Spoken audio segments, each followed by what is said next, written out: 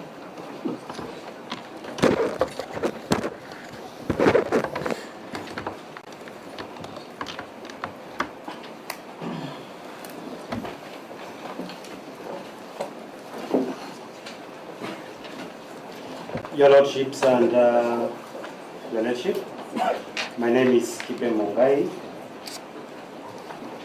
appearing in this matter with the following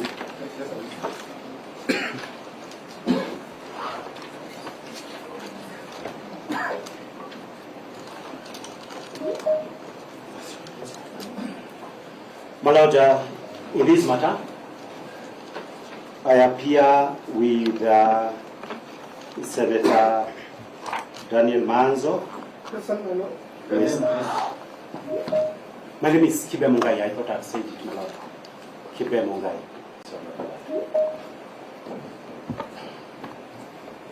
I appear in this matter, my Lord, with Senator Daniel Manzo, Mr. Ndegwa Njiro, I'm present. Honorable Jerry Maina, Present, my lord. Mr. George Sankimpa, Present, my lord. Mr. Andrew. Mr. Kibe. Yes, oh, sorry. You are recording. You are recording. Sorry.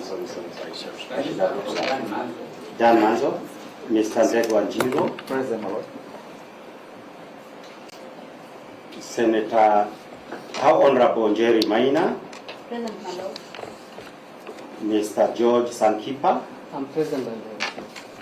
Mr. Andrew Muge, Mr. Kiragu Aduta, Present, my lord. and Mr. Kenneth Matiba, who is on the way, and Professor Ogada. I thought I'd say Professor Ogada. Present. And Kenneth Matiba is on the way. My Lord, we appear in this matter that continues to be referred as Kerugoya, petition number A015 of 2024 that appeared to have been filed on the same day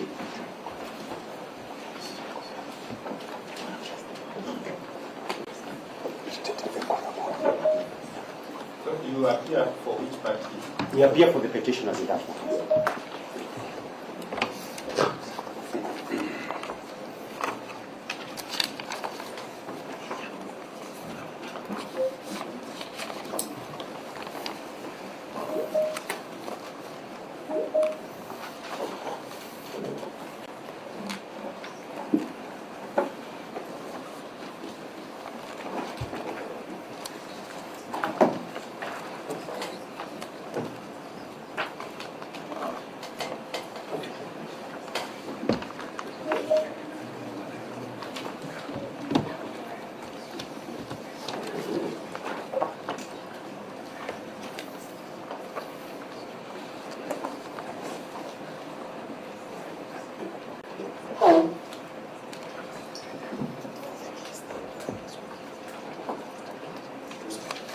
Lords, Your Ladyship, in this petition E015 of 2024,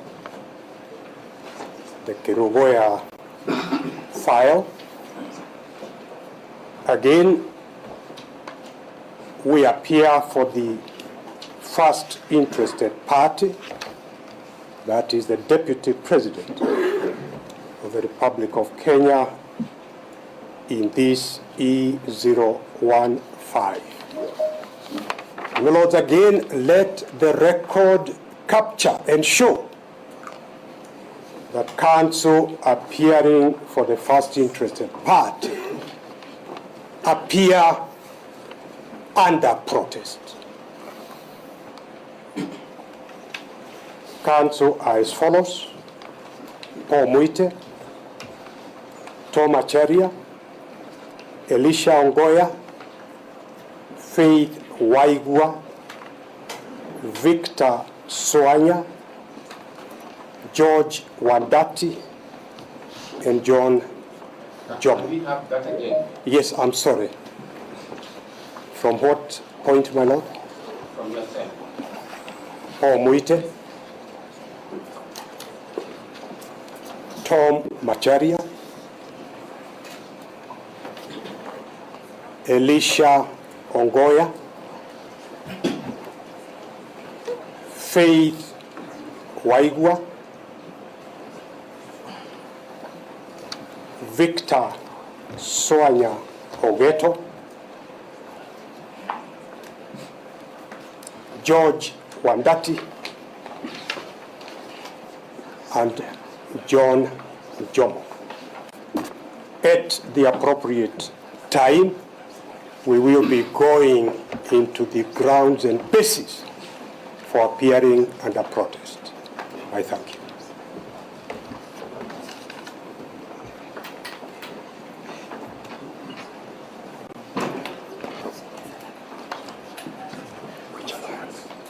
My Lord, before there were also certain clarifications that I would like to be given before the hearing for today. Direction for today's hearing can be given. My Lord. My Lord, before Mr. Kibe moves on that file, are there other files, especially file number petition E572 2024? Is it before the bench?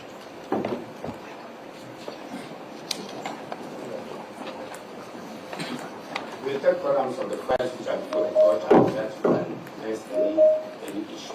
My lords, may you kindly equally confirm whether E509, which was consolidated with E522, is before the bench. What reason, Your Lordship, is that the bench was specifically constituted for that purpose.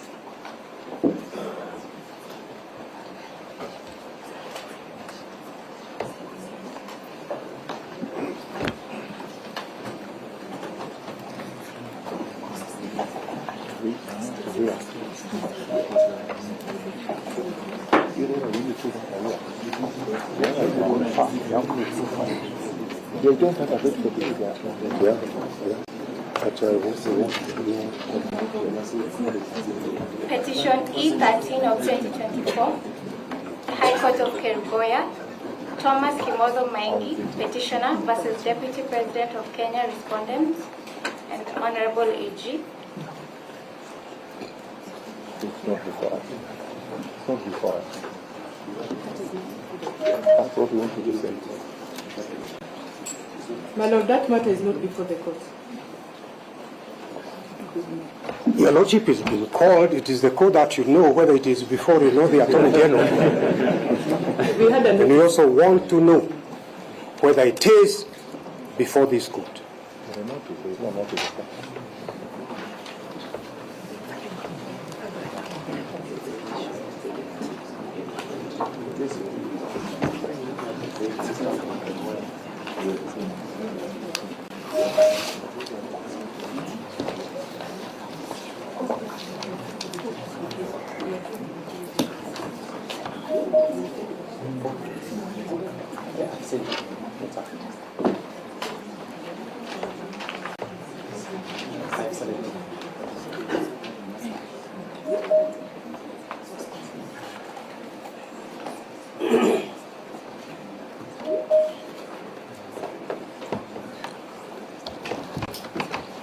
My lords and my ladies, kindly, with your kind permission, I would also want to seek clarification for my own petition which I have filed, petition number E567.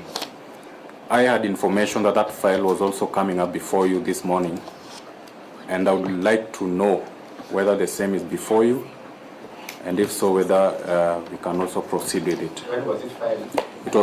It was filed on the 18th of October 2024, and it came up before Honorable Justice Mwamuye who gave directions that it should come up actually tomorrow. And I believe that is part of the reasons why there is protest in this matter. And then I was informed that it's coming up today. So I also need clarification.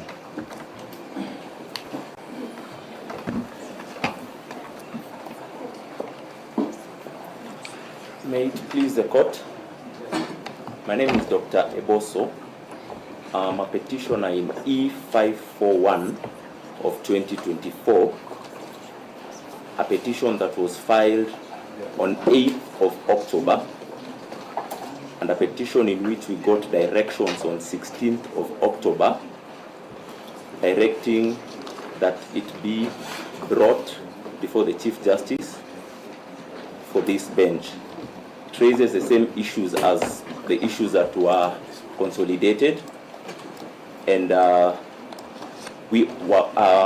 appearing in person with Ms. Ivy Mwangi, the second petitioner, and we were seeking clarification with regard to directions on that file, because as we can see, there are files that were filed on 17th of October, and which directions were given, and the bench was constituted. So we expected that the matter would be mentioned together with this one today. Thank you.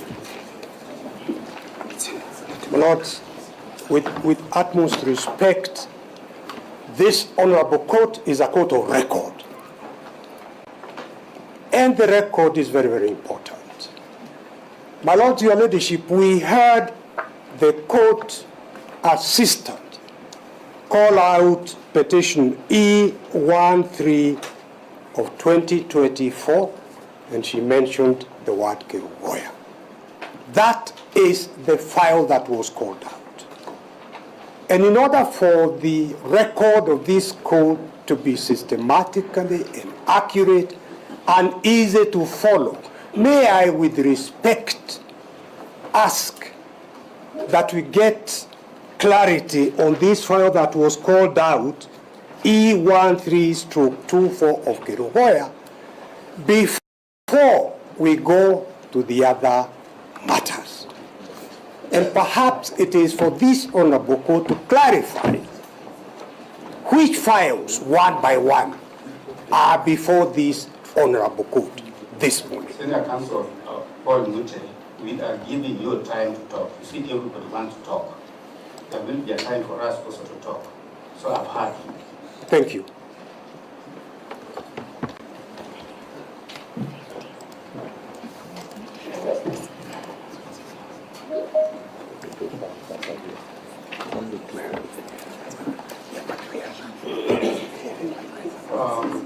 For this morning, for the purposes of hearing this morning, the applications which are before the court are application number E0113, which was consolidated in Kerugoya before it arrived here with E04114.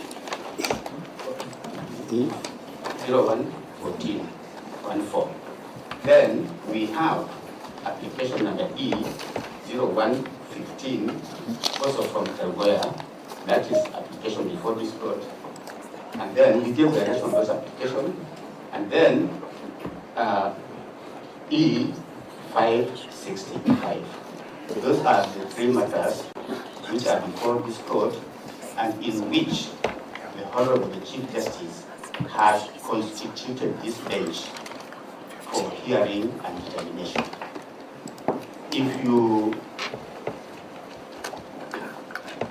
There are articles of our constitution of this bench in the court. So the three matters before the court are E565, E015, E0113, and E014. Those are the files and petitions, applications before this court. And those are the applications on which this bench has given directions pursuant to this bench being duly constituted. So any other applications which we are talking about, we have not cited them. Maybe they are yet to reach us, but for the purposes of today's hearing, we have these three petitions or applications. Your Lordship, we are well guided.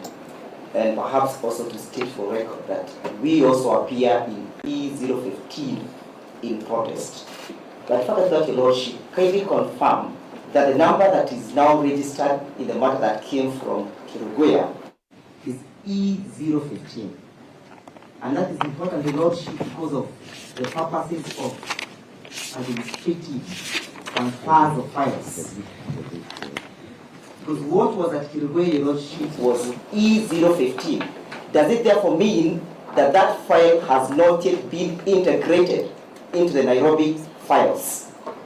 And if so, then how do we appear to proceed before you, and how was the matter that we shall raise other issues? Just confirm on the question of the integration of that file with the Nairobi files, because the last file that we have should be 565 as at Friday. Are we dealing with the matter in Kirugoya or in Nairobi? Lord, let me deal with my Lord, for the purpose of E572 of 2024. That's all I'm only saying. I have heard the directions of the bench. The file is not before you. But I have instructions for the purpose of the world to take that petition was filed on 18th of October. The same day the Kirugoya files were filed. All the directions in all these files that have been taken to a graveyard is that none of these files of ours have orders. The reason as to why Kirugoya file is before the learned judges is purely because they have orders to stop the swearing in of the deputy president-elect. The CJ could not have selectively decided to have only one file before you, my lords. This is a trial of the judicial. It is a trial that goes to the root cause of whether there is impartiality. Mr. Yes, my lord.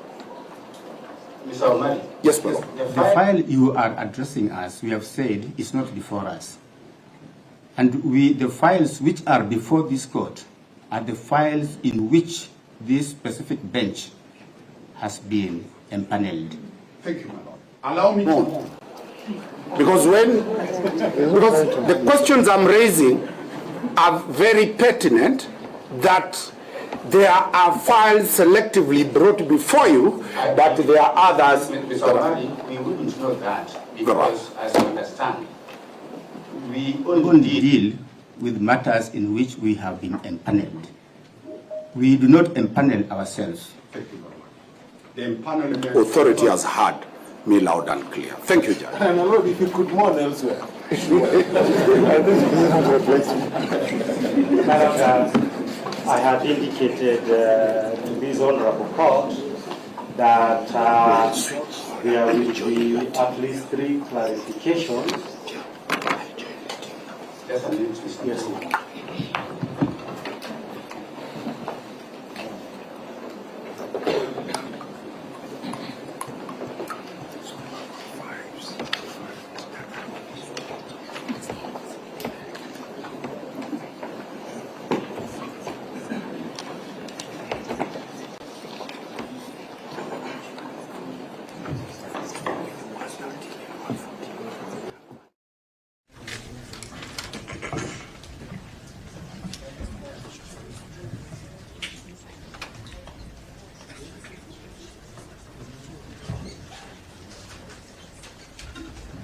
Now, I think we need to get some things right.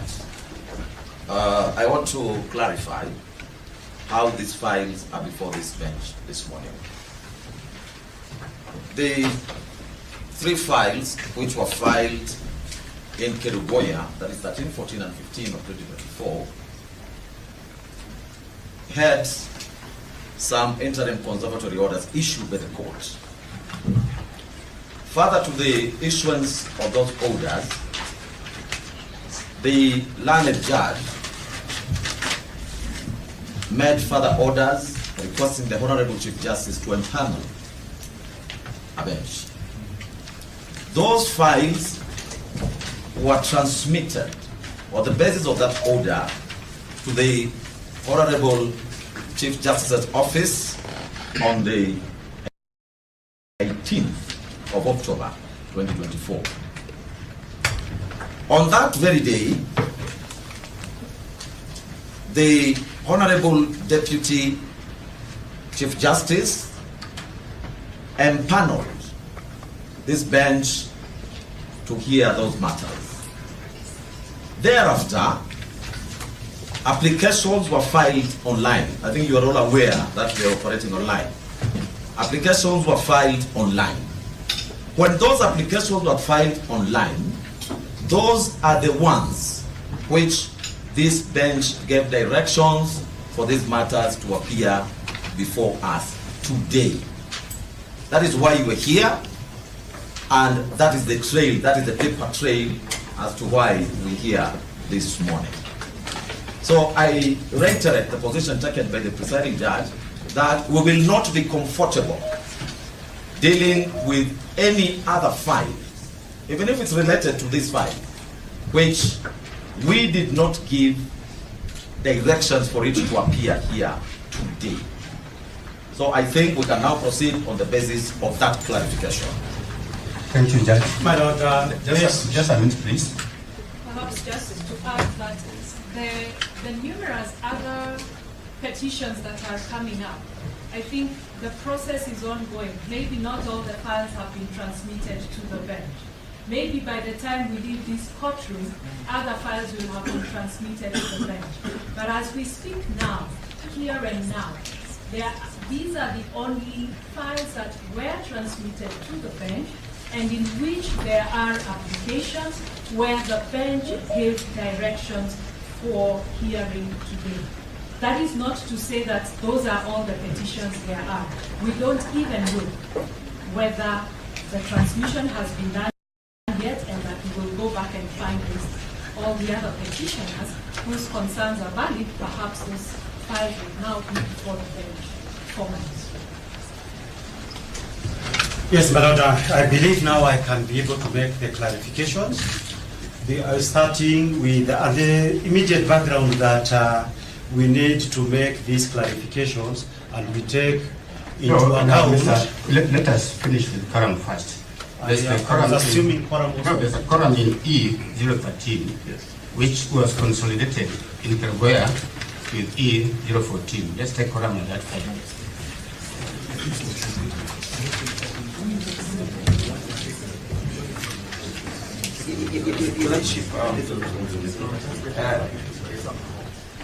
Your Lordship, is terribly something wrong. And I believe it is important for us to put things into proper perspective. Because when you call the matters, E13 was not part of what was called. I've not heard it. Perhaps it will be called. Your Lordship, in E015, there has never been a consolidation. To the best of my knowledge.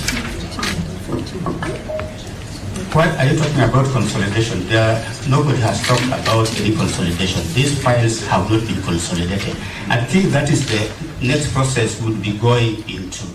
Nobody has talked about any consolidation. If you look at the record, you will find that the directions for today's hearing are given specifically on each and every file. There was no consolidation of any matter. No matter has been consolidated. So let us not dwell on things which really are not before the court. Now matter has been consolidated. Let us proceed from there. If you want to apply for any files to be consolidated, that is okay.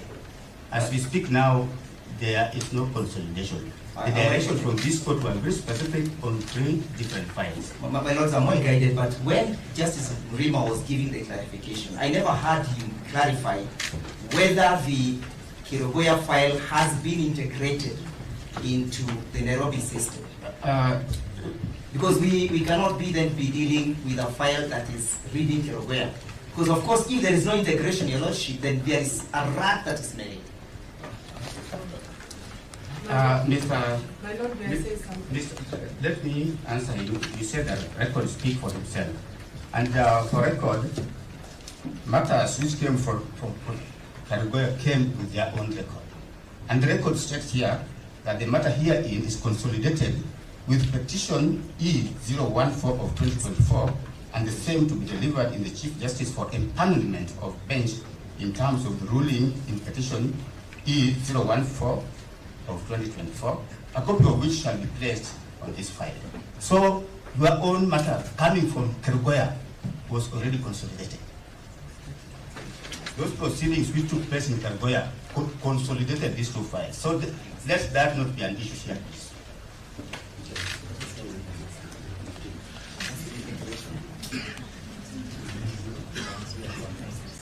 On the directions issues on 11th by Judge Richard Mwongo, these were the directions. The petitioner in E014-2024 to serve their amended petition on all parties. Similarly, the petitioner in E013-2024 to serve their petition on all parties. Respondents to the petition to file their responses by noon of 17th of October 2024. Given that the files are being routed to Honorable Chief Justice forthwith, the parties' response to the amended petition and petition E013 of 2024 may be filed in Karigoya under the Karigoya case tracking system online, whereupon they shall be forwarded to Nairobi. So these proceedings took place in Karigoya. So this court has not consolidated any matter. Petition number E014 and petition number E013 are hereby consolidated. The parties who appeared before the Karigoya court were given those orders. Those were your orders. And with your permission, Presiding Judge, the reason why Nairobi has not opened another file to put together all the files from Karigoya is this. Going by the orders which were issued by Karigoya court, there was a specific order that because of the transmission, parties will still file their documents under the Karigoya CTS, that is the court tracking system. We had to hold on to that so that not to disadvantage any of the parties until we appear today. Those are some of the things we will deal with here and make orders to the Honorable Deputy Registrar to formalize that. So there should be no cause for alarm. We will put everything into its place. I presume we may now raise the issues that we want to raise. Therefore, I wish. Yes, maybe perhaps we can. Petition E13 and E14 Karigoya. Yes, it was consolidated, and we were told that we are going to be notified. However, we were not notified. I just learned of it today on the TV at 11. So we had to rush very fast from Karigoya so that we can understand what is happening and perhaps clarification purposes. Is there anybody who has been left out of My Lord, with your permission, yes. Just to draw the court's attention, there is an application lodged on behalf of an interested party in the name of United Democratic Alliance, which can be considered at an appropriate stage. Thank you. Intended interested party or interested party? It's an intended. He has not been joined us yet. And on the parties? Yes. In this petition, I'm assuming it's one of those that you have mentioned.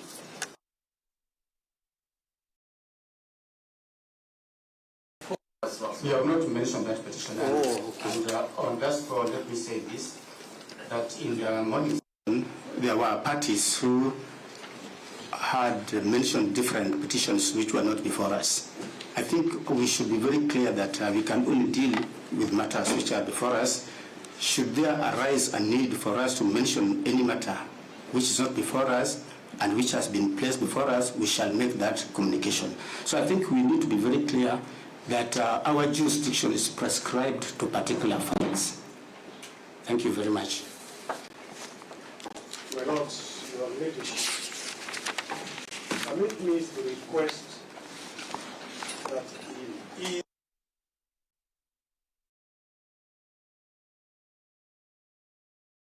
is the petition, and E015, in which the Deputy President is the first interested party. Let the record of this honorable court show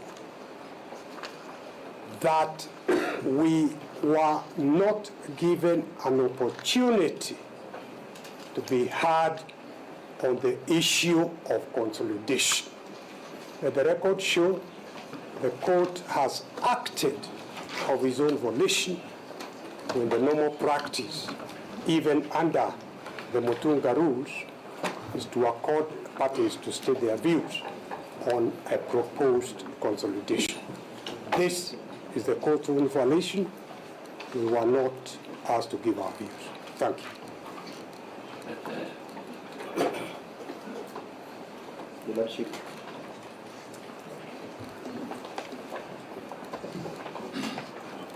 Your Lordship, we have had the orders that have been granted by the court, consolidating the matters and creating another lead file. And that creates the problem you are trying to address in the morning, Your Lordships. That now this bench has created two lead files. We have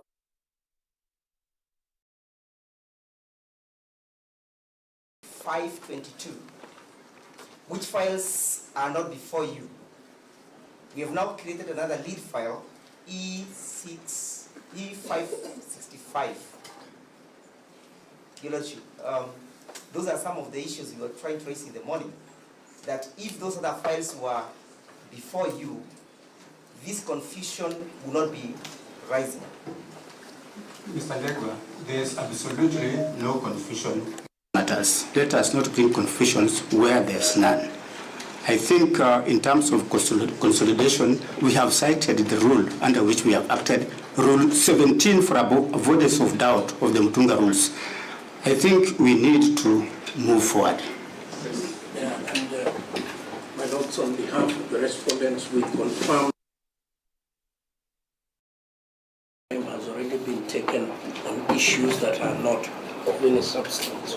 Save, we would like to make two proposals.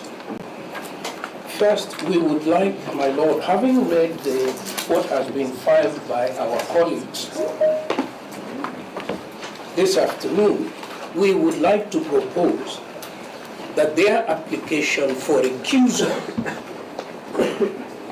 and this application questioning how the panel was put together should be had together, for the very simple reason that they rely on the same set of arguments and facts. And I draw your attention to paragraph 5. They say that the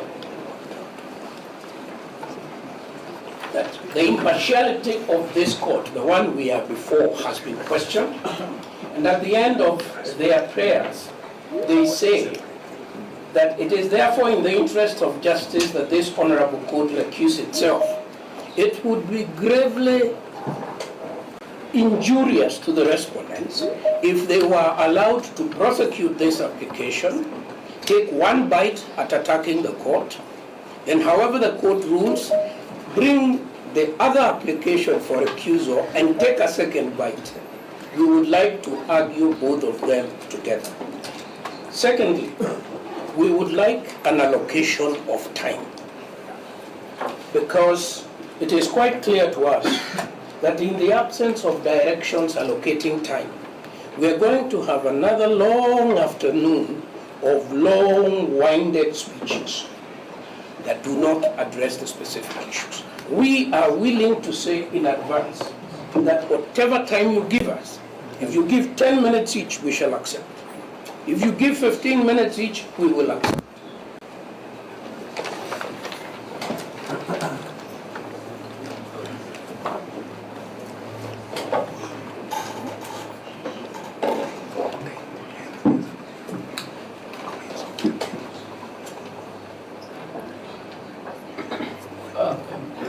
Professor Gifu, yes, which applications have been filed?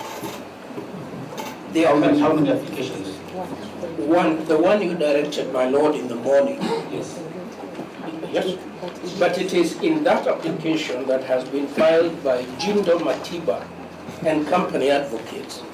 That is the application that seeks, on the one hand, that questions how this bench was appointed, and on the second hand, it requires the recusal of this bench. So for avoidance of doubt, it is one application? It is one application. There are three applications. There is an earlier application for recusal, and that's why I'm saying we probably can hear both of them together. Yes. I'm sorry, my lord, but my lordships and my lady, I just wanted to remind the court of Article 159 of the Constitution.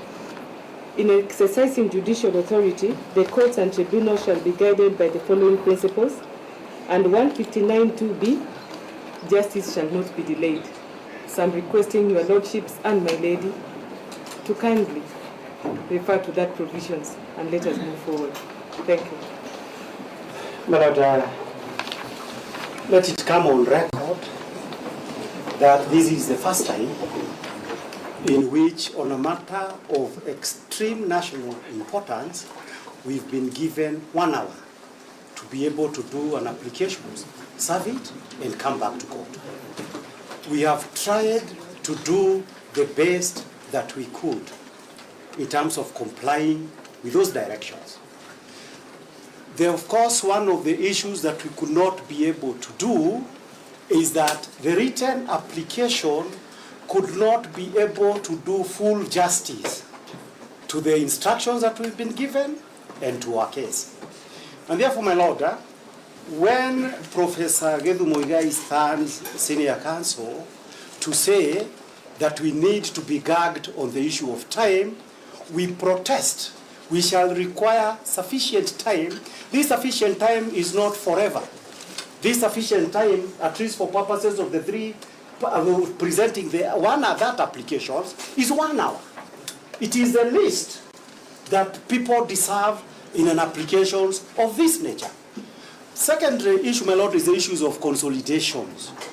Those issues of consolidation are as different as UDA can be from Jubilee. And the issue is, for purposes of the difference, the application under Article 165, and we did not hear you talk about the inclusions, because we've had to include. Their earlier complaint in the morning. I'm sorry to say this. I have. Yes, I want to interject. If my learned friend is appealing against your orders, then there is the right forum. My lords and my lady, take charge. There is no, I'm responding to what has happened. Let us be fair to each other. And my lord, what I'm saying is this, that for purposes of those applications, the application under Article 165, because in the morning when we raised the issue orally, the questions that was raised, you are raising issues against the Deputy Chief Justice, who is not a party. She is a party now, and we have served her. We do the application on the issues of the constitutional violations regarding the empanelment of this bench. We shall need the court's directions on that issue. And we've gone through the authorities within the short period that we were here. So we are standing on solid grounds. We just need sufficient time to do our business. Issue number 2, my lord, if that applications were to succeed, then it would effectively mean, as my learned colleague Mr. Ngoya had indicated, that then the issue of recusal of your lordships becomes academic. But if your lordships were to hold that all these serious injustices that the petitioners allege were committed by the Deputy Chief Justice are okay, then we shall now address you, the issues that concerns you. And I need to add, on the issues of authorities, because now we've been told different instructions. When we came here, we thought that while we were proceeding and taking directions, prepare the team in the office. Let them prepare authorities to argue on the issue of recusal. When we were given 1 hour, we told them, oh, stop on the issues of recusal. Now we are dealing with another thing.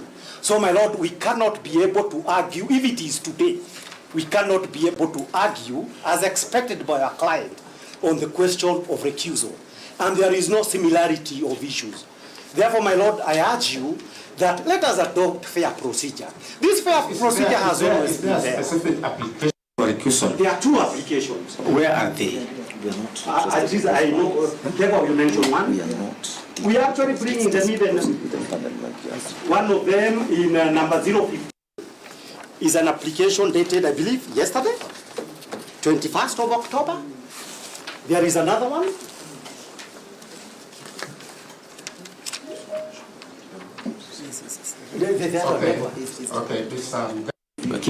These are the directions we are making. We will deal with the application before us. The application for empanelment of this bench.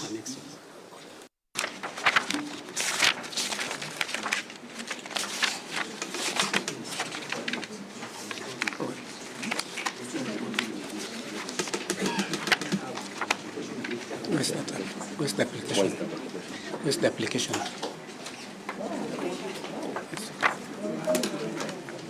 Empanelment. Yes.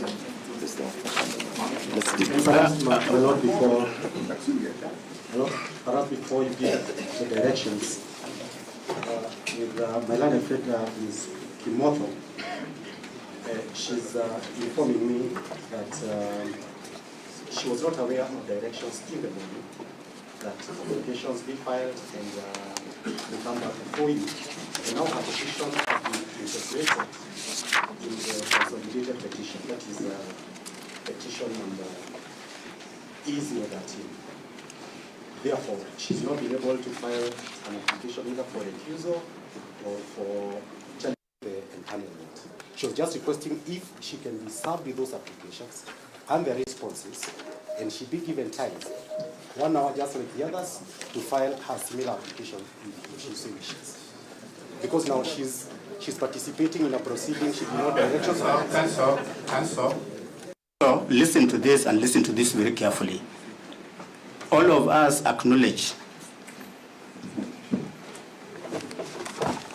the momentous import of the proceedings before us. And all of us are enjoined by the rules of natural justice to do what is right. This bench is not going to be taken round in circles. We will not be taken round in circles. We are here to do justice for the petitioners, justice for the respondents. And anything which is intended to delay these proceedings will not be acceptable because both parties have come to this court under certificate of urgency. Let us be very careful how we argue our matters. We want everybody before us to get justice. That justice will not be possible if every advocate who stands up wants to take the cause in cycle. We will not allow that. I'm making final directions on this matter. The matter which we are dealing with is an application dated 22nd of October 2024 by Jindo Matiba and Company Advocates. It seeks orders under Rule 3 of the Constitution. We are dealing with the issue of empanelment. And then after that, we'll make a ruling for the way forward. So let us proceed. Let us be courteous to each other. Let us be courteous to the parties before us. Parties before us are very okay, but let's not be a theater by advocates to derail the process. I beg you. On the issue of time allocation,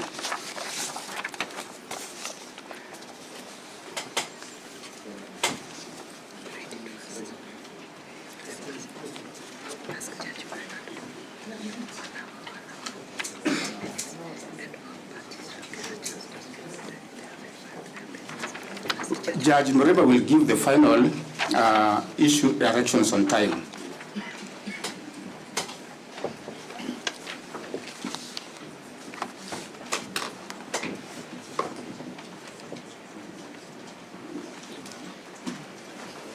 Okay, this is how we'll proceed. The applicant. It's only one applicant. Only one applicant.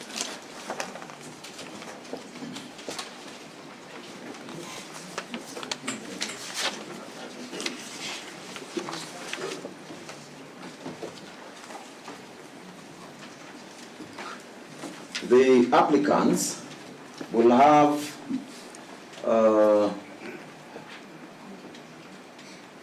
20 minutes to argue their application. Any party in support of that application will have 5 minutes to support that application. And the respondents will have 7 minutes each to respond to the application, as well as any other party which will want to respond to the application. We are aware that there could be parties who, for the good reasons given, may not have filed anything. But we also appraise ourselves of the fact that the issue before the court is an issue of law. Therefore, we'll give you time to make submissions on the issue. May I please?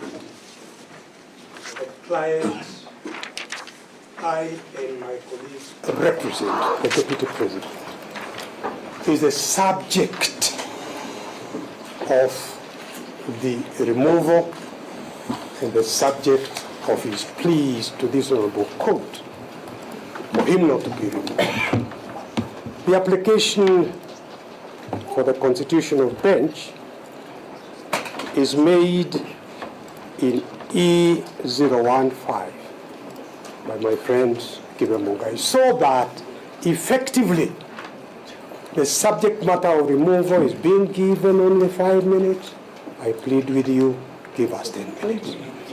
How long do you need? 20. 10 minutes. I would have said. You have 10 minutes. You have 10 minutes. Thank you. Can I be heard? Yes.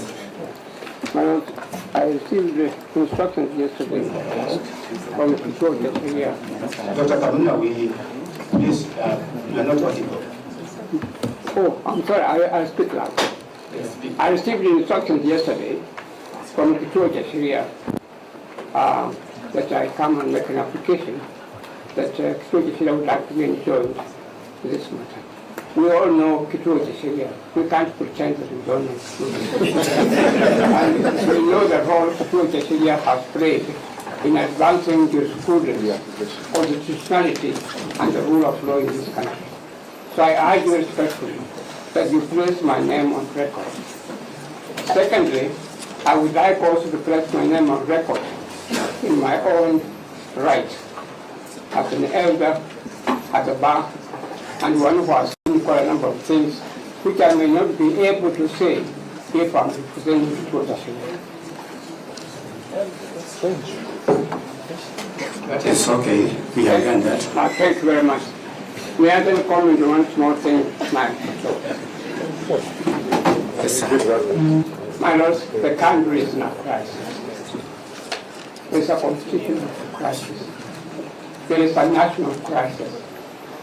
And our coming to this court is like commencing or opening an opportunity for healing in the country. And if I may say so with tremendous respect, this is not a matter where it should be allocated some 5 minutes, 10 minutes, 20 minutes. No, that is not suitable. Let these lawyers talk. They are part of the healing process to the 15 million of Kenyans. A number of them are glued now to radios and TVs trying to hear what is being said in this court. And for this honorable court to come and say that my ever friend, Mr. Mute, will only have 10 minutes, will have no 5 minutes. Mr. Mute asked for 10 minutes and we allowed him to have 10 minutes. He said so because he was under coercion.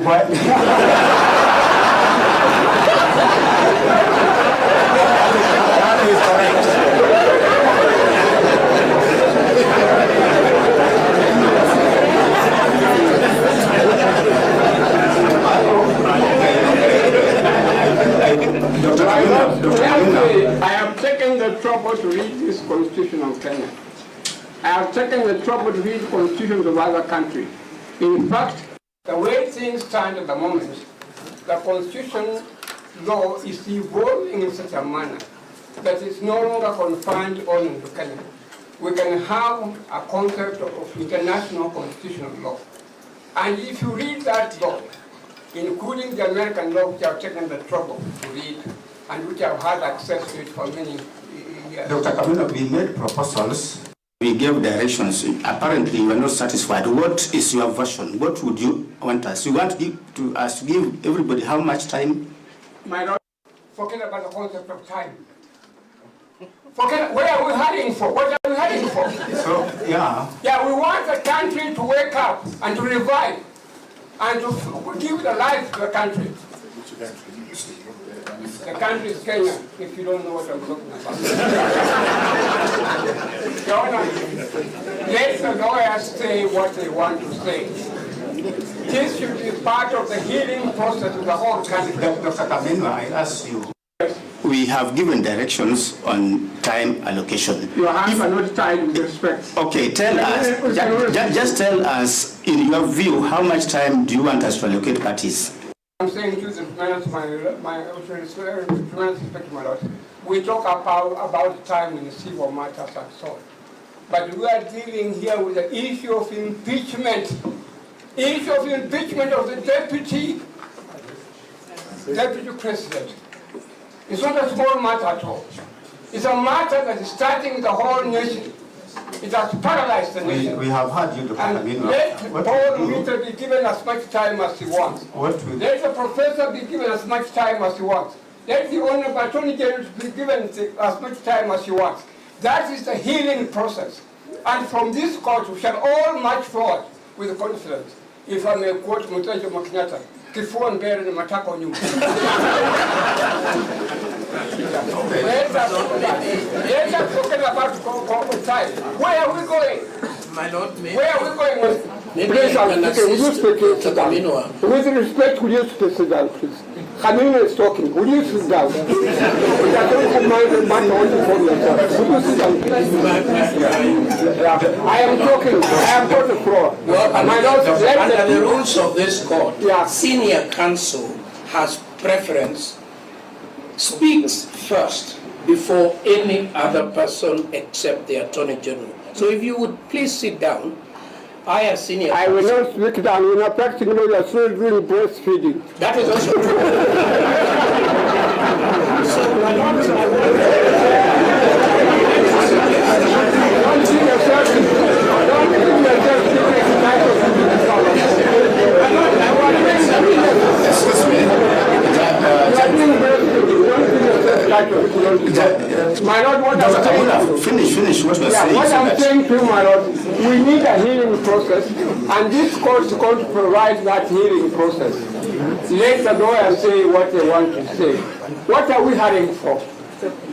Let us not have some people calling themselves professor or senior counsel titles that don't mean anything at all when it comes to this. I think yes. My Lord, they mean something.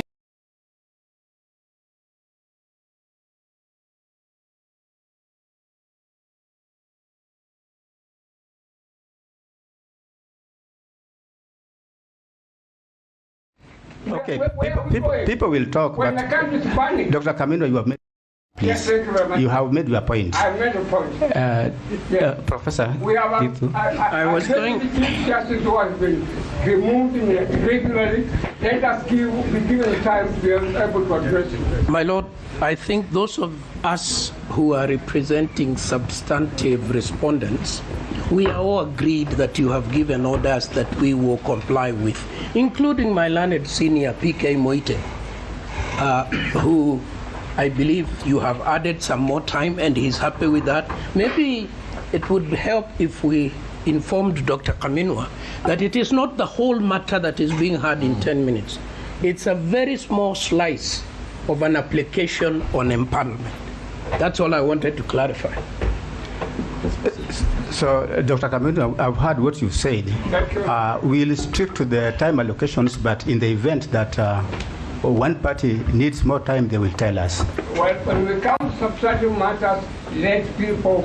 I agree with you. Yes. I agree with you. Yeah. Thank you. Where are we heading to? Thank you. Yes.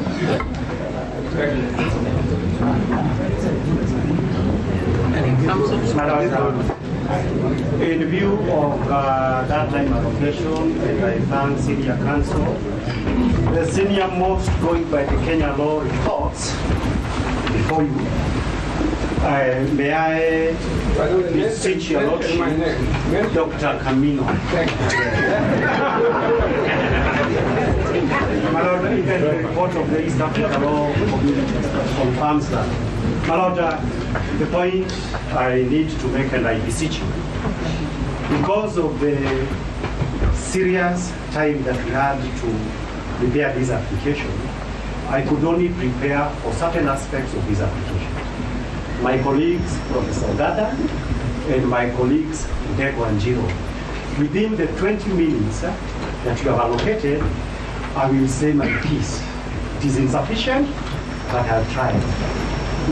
Please give Ms. Professor Ogada and Mr. Ndego and Jiro 10 minutes each, and at the end, when we hear what the respondents are saying, you kindly give me, you need to indicate 20 minutes to do anything. That will enable us to be able to proceed without anybody feeling we want to be here forever. We don't actually want to be here forever. We want to deal with the business of the day. So that does not change any time allocations by more than 30 minutes. So I urge you. So who is starting? I'm starting. Okay. Yes. So that I do 20 or that I tell 20 because he has to deal with some authorities. I didn't get enough time.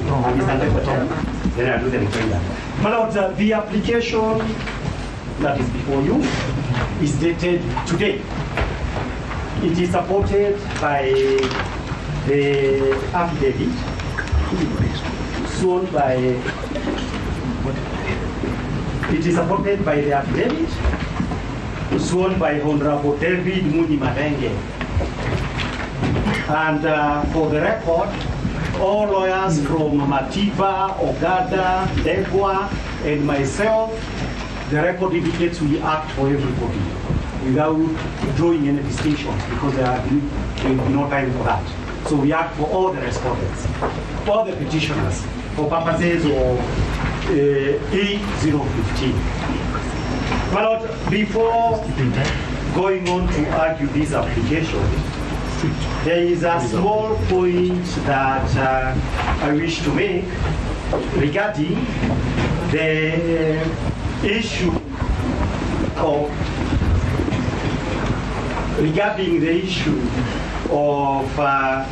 why are we having a situation where to everybody watching we seem to be following an unusual path.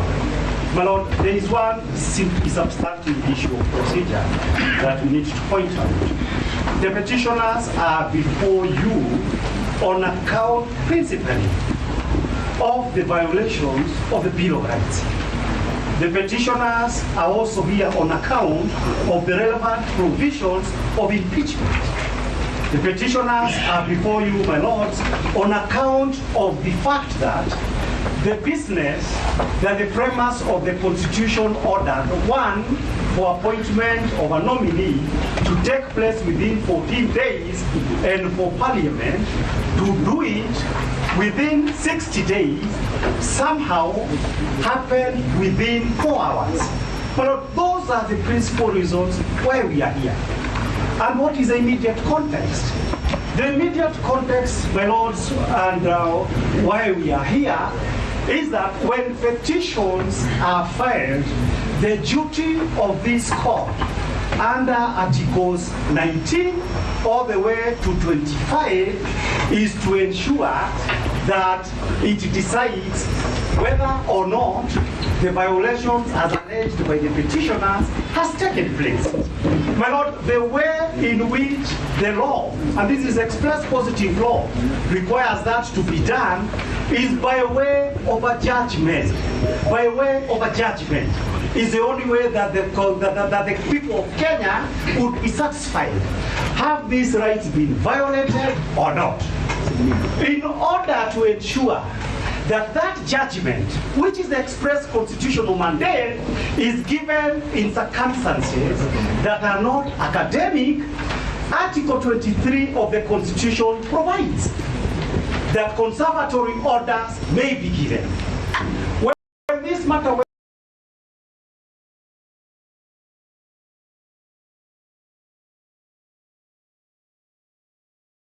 through a judgment pronounces itself. But my Lord, why are we here and why is there a heated discussion? We are here and we are having a heated discussion because what is the clear intendment of the Constitution is being circumvented, so that to ensure that the subject matter is not preserved.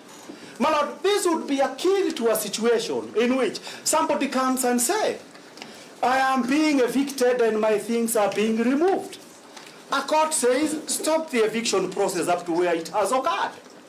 Then the respondent comes and says, no, lift those orders so that I can carry those things that it is alleged I was unlawfully taking. So that, my Lord, in the face of the fact that what conservatory orders are supposed to serve, I beseech you, and I believe the entire country would expect that there has to be preservation of the subject matter of the application. So that, my Lord, now, that being the context, it is absolutely important that we do not lose sight of the moment. It is heated, one, because there was a sitting on Saturday. Before application responses could be made, we found ourselves here. We were supposed to come here on Thursday. We are here on Tuesday. So that, my Lord, and there are a lot of matters that directions must be given. So that, my Lord, that context would be absolutely important, because when all is said and done, the critical issue before this court is a right under Article 25, the right to fair hearing and human dignity. Right to fair hearing and human dignity cannot be violated even during an emergency. My Lord, that being the background, I ask you, and we shall be asking you, because that is the context where all these things are happening, that you ensure that whether heaven falls, the High Court must stand up, if for nothing else, for the right to preserve the subject matter until this High Court pronounces itself through a judgment. Because that is express law. Having said that, my Lord, I come to the prayers. The prayers are like this, and we had already indicated. There are about 6 substantive prayers. The linchpin of these substantive prayers, my Lord, is the fact that the Deputy Chief Justice, under Article 165, does not have the power to appoint or assign, as the words used by the Constitution, members of a certain court to hear the matters. My Lord, Article 165(4) is very clear. Where the Constitution says the President under Article 149 can nominate Kindiki, there is no argument that is made that a minister or somebody else can be made. We expect that there can be no feasible argument where the Constitution has expressly said that the Chief Justice shall do something. The Chief Justice in this case did not empanel this bench. My Lord, we are urging this honorable court to make a finding that unless the Constitution is interpreted or amended to give the Chief Justice, the Deputy Chief Justice, the power to empanel a bench by express reading of the Constitution, she cannot be able to do that. Issue number 2, my lords, is that it is not for nothing that it is one of the biggest occasions that the senior most judicial officer is the one that the people of Kenya, judicial power in the first place vests in the people. Judicial power by express words of the Constitution or to do this appointment and to act under Article 165 was vested on the Chief Justice. It is not by accident. It is by the express intention. So that, my Lord, on the face of it, when a state officer who is not directly mandated to do something ends up doing it, under public law judicial review, it is done every day. You did not have the power under statute or the constitution to do that. There are so many cases, starting with Madho versus Republic. I think it was sometime in 1974, where somebody at city council did something where the law did not allow that person to do that. So that, my Lord, all these cases we are aware of. So that, my Lord, as far as Article 165 is concerned, we submit that that is not possible. But, my Lord, this argument is developed a little bit further by the petitioners' applicants. Because the petitioners' applicants are saying that the Deputy Chief Justice, having usurped the powers of the Chief Justice, she proceeded to do two things. One, to sit at night to appoint a bench, and to authorize that bench that sat on Saturday to conduct their business on Saturday. My Lord, those are irregular, because as we are saying, this is not a matter of public emergency. Of course, it was a matter of public emergency before the National Assembly and before the Senate. But because of the timelines we've given you, my lords, it is not a matter of public emergency. But having found herself in that situation, she decided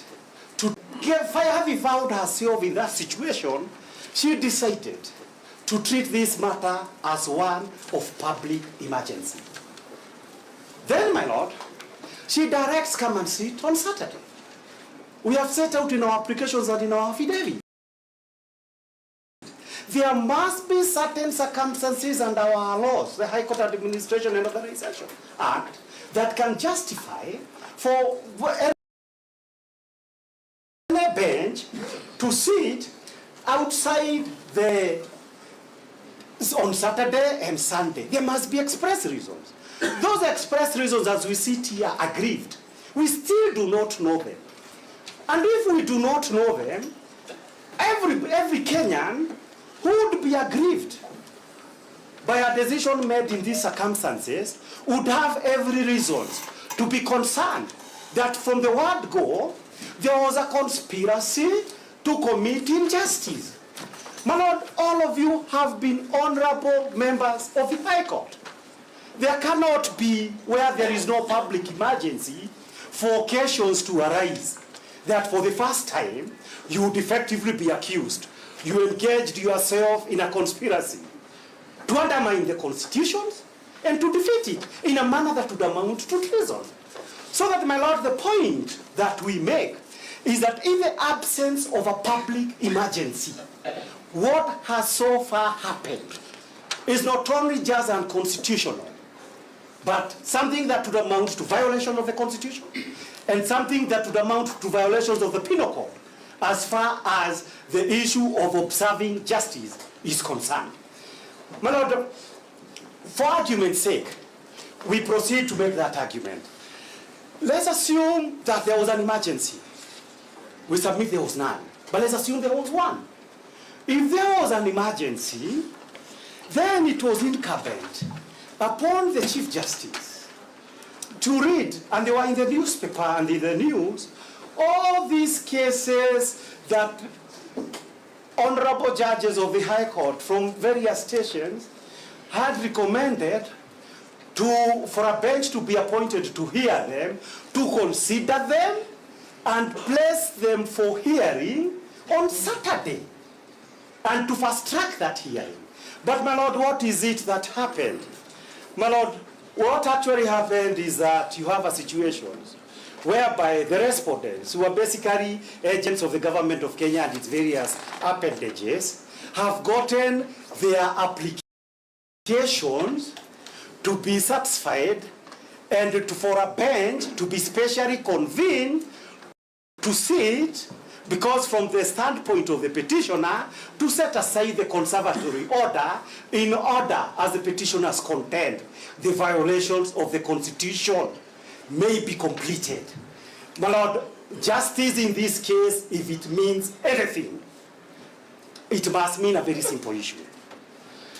The multiple violations of the Constitution that are already ingrained and embodied in the various applications, we cannot allow them to be completed, because this is what it's all about.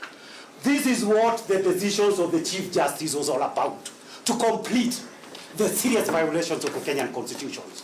By your oath of office, your lordships are committed to stop a respondent and a government and its appendages that act in this manner. My Lord, what does it amount in law for the Chief Justice to say you have about 15 or 20 cases, as I hear from my learned colleagues who have been in this matter longer than me? I'm here today for this matter, and I'm here because there is a constitution in Kenya. My Lord, that being the case, there has to be satisfaction. If the Chief Justice, and she's a party in this application, cannot be able to justify why did you choose to address the grievances of the Attorney General and the government of Kenya and leave the petitioners. The first right of hearing under our Constitution, I deal with Mutunga rules every day, is that the petitioner will have their rights to be heard, to prosecute their case. That is what the Bill of Rights means. The respondent, even under Mutunga rules, will respond and answer the allegations that have been made. But my Lord, where the Deputy Chief Justice chooses to fast track the grievances of the alleged violator, common sense has to be affected. My Lord, the conscience of this court must be bothered. Such conduct, in the normal sense of things, we went through the removal of judges during those days. There was just minor infractions of the right to be heard, and judges were shown the door home. But my Lord, here, it is a systematic decision consciously made that would have very harmful effect for the jurisprudence of our country and for the meaning of our Constitution. So that my Lord, so that my learned friends can be able to speak for themselves, we are alleging that as long as the bench has been appointed by the Chief Justice, who has declined to follow the fair process for purposes of appointment of the various judges to sit, there cannot be a valid appointment. Not because I and my colleagues here would have anything on a good day before any of you, your lordships. We have done very many matters.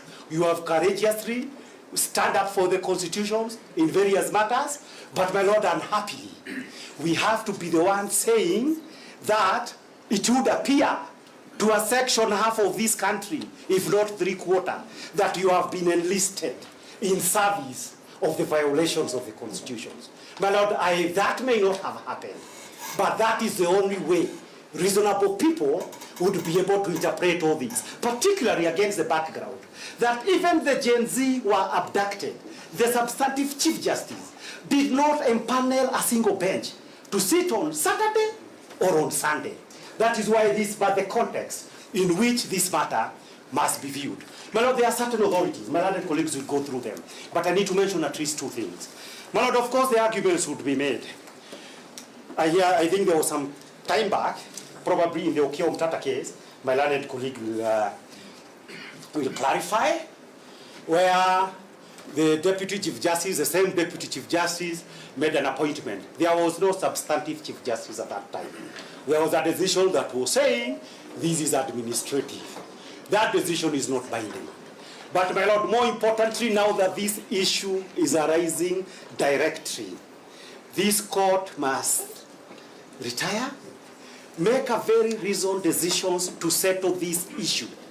Whether in every other case in which the constitution or statute says so and so will do this, if that so and so does not do it without failure, the High Courts and the Court of Appeal have always held there was no jurisdiction. An order of certiorari have always issued. It shouldn't be different in this particular matter because the power belongs to the Chief Justice.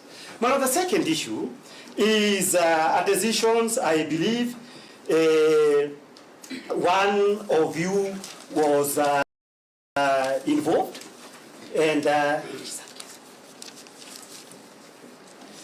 I believe it is a case of Okoicho Mtata versus JSC, and the decision in that decision was that at paragraph 29 to 38, basically it says that where there is a substantive Chief Justice who is a state officer, she does not cease to be a Chief Justice in this era of technology. And accordingly, the Chief Justice, the CJ, does not have authority under the constitutions to assign roles assigned to that office. So that, my Lord, in this case, even assuming that in writing the Chief Justice had assigned this role to the deputy, and that has not been alleged, it would still not be good enough, because wherever that the good Chief Justice might be, this is something that she could have done as expected her. And the people of Kenya obviously would be interested because of the nature of this matter. Why would the Chief Justice abdicate to do her job and let her deputy to do a job in a manner that aggrieves the petitioners? That is an important question, because it is the job of the Chief Justice. There is a huge mandate that is given by the Chief Justice. Do your job with the entire authority that your office carries. So it cannot just be that it is for the Deputy Chief Justice who has usurped. It is also abdication. What would be the basis for abdication? The Chief Justice not to do their job. The other case of, just 1 minute, 1 second. The other case of, I think my learned colleagues, so that it can be faster, I don't want people to knock me. My learned friend can do her. Let him do his 10 minutes, then he can do his 10 minutes. Thank you very kindly, my lords, my lady. I'll only highlight a few issues which are legal. I'll move from Article 1 of the Constitution, your lordships. That Article 1 has created organs of government. Among them is the organ of the judiciary. And it has clearly provided, your lordship, that the people of Kenya, in exercise of their sovereignty, they have delegated their powers to those organs. In this case, the power under Article 165, Clause 4, is exclusively delegated to the Chief Justice. Your lordship, in administrative law, it's right that a person who enjoys delegated powers cannot further delegate those particular powers. In this case, in this circumstance, your lordship, it is not known to the petitioners under what circumstances the Chief Justice may have delegated these powers to the Deputy Chief Justice. It is our humble submission, your lordship, that the powers and the functions under Article 165, Clause 4 are not capable of being delegated. Further to that, your lordship, you seek leave under Article 159 of the Constitution, which provides that, your lordship, that judicial power is derived from the people and shall be exercised by the courts and tribunals established by this Constitution for and on behalf of the people. That article, again, clearly indicates that this power under Article 165, Clause 4 is not capable of being delegated. How about, your lordship, in the Constitution? Your lordship, I invite you to look at Article 260 of the Constitution. It provides if a function has been created to be executed by a particular organ, it is only that organ that is capable of executing that particular function. And for the question of further delegating that particular function cannot arise so as to say that the Deputy Chief Justice had the constitutional mandate to appoint this bench to adjudicate over these particular files. Your Lordship, we have put up a case that the Deputy Chief Justice has not only violated the Constitution, but also violated the rights of the petitioners to be heard under Article 50 of the Constitution.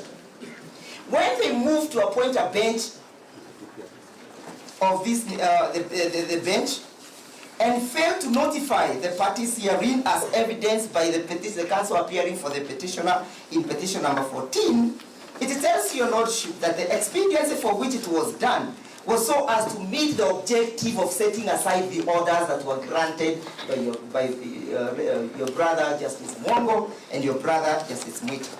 Your Lordship, when you retire to make a ruling of our application, it is important that you pay serious attention to paragraph 12 of our affidavit, paragraph 21 again of the affidavit, paragraph 22 again, and also paragraph 27.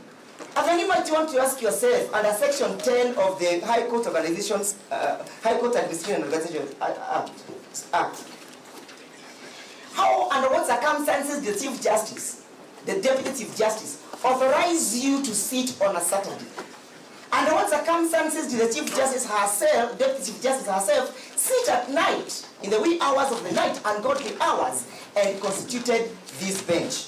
Your Lordship, it's our humble submissions that Article 10 has only arrogated that function again exclusively to the Chief Justice, and that the Deputy Chief Justice has no power under Section 10 of the High Court Organization and Administration Act to order you or to authorize you to sit on an odd day like that or the Saturday. Your Lordship, permit me to draw your attention again to the case of Omtata.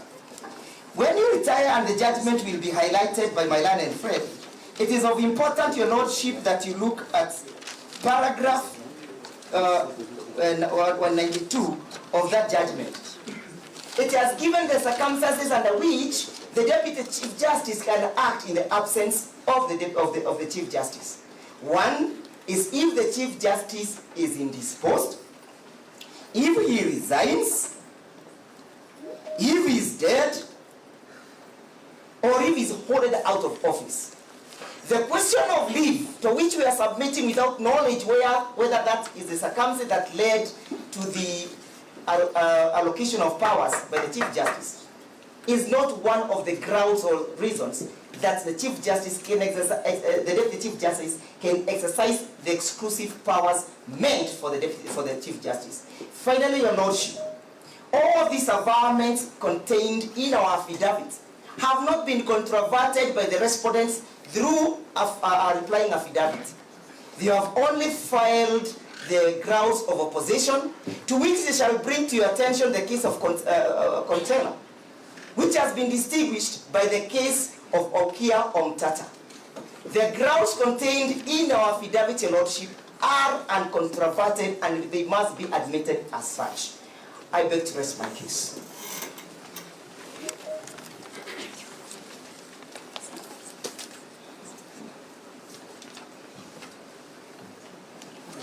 May we request counsel to give us specific reference to Okia Omtata has been mentioned by two counsel. Is probably the most prolific litigator in the history of Kenya.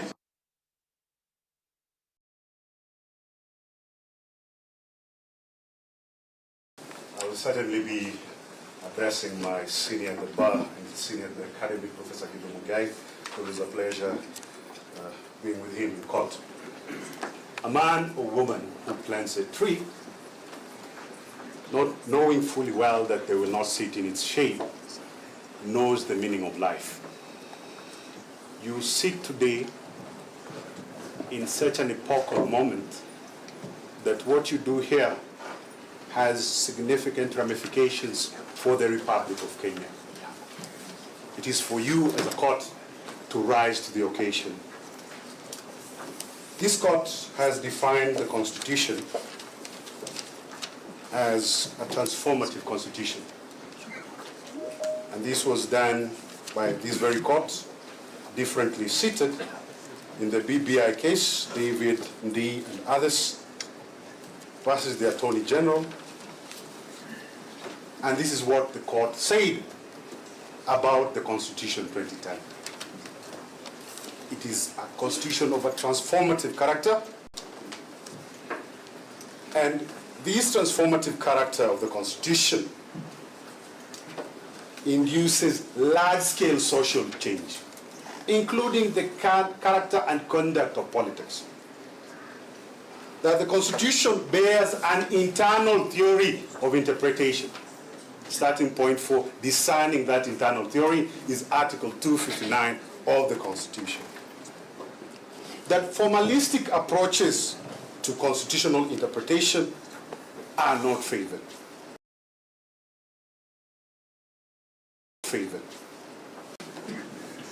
The other side has filed grounds of opposition, and in their grounds of opposition they raise a case, Lorna Conchela and others versus the Chief Justice. That was the grounds of opposition by the Attorney General. And in that case, this High Court said that the power to appoint a bench is administrator, and that power can be performed by the Deputy Chief Justice in limited, constricted circumstances, so that the normative holder, the Chief Justice, performs it, but the Deputy Chief Justice has to perform it in certain limited circumstances. Those limited circumstances have to be demonstrable. That is Conchela. Your Lordship Justice Murima, sitting in Okoiti versus JSC and another petition, E408-2020, 2021 EKLR, I believe that is what Professor Gidi Muigai was asking about. Paragraph 29 to 38. Justice Murima finds that the authority under Article 165(4) is a constitutional authority, so that that authority cannot be delegated by the Chief Justice, because the Chief Justice does not cease to be a state officer, even on leave.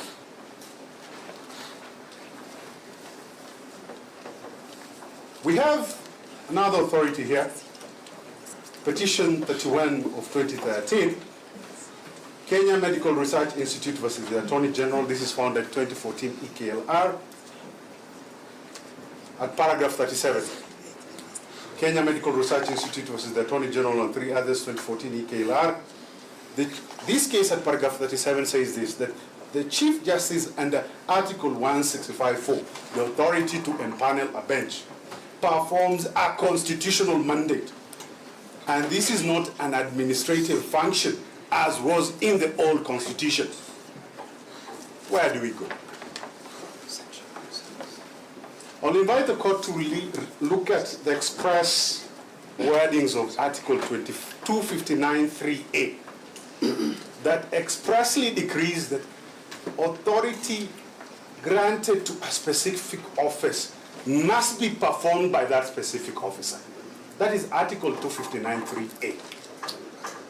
I'll want this court to consider the decision of the Court of Appeal, and this, the other side can take judicial notice of, the court can take judicial notice of the case of Karisa Chengo, whereby the office of judge and the person of judge are synonymous, so that the Chief Justice, the person, and the office of Chief Justice are synonymous.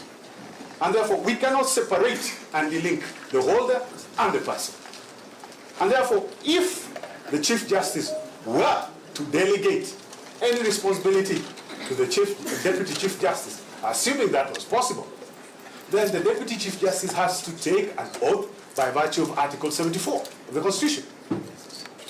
There has to be instruments prepared authorizing the DCJ to act as Chief Justice, and for what purposes? Ladies and gentlemen, Honorable Court, the Greek tale of Ulysses, the coxswain who was asked to block his ears using wax and to avoid the temptation of alluring music, that story echoes well for you today. There's politics, there's a lot of heat and rancor But for you, as the court, an apex court under the Constitution, yours is to uphold and defend this Constitution as required at Article 3. That's the sole mandate of this court. Thank you.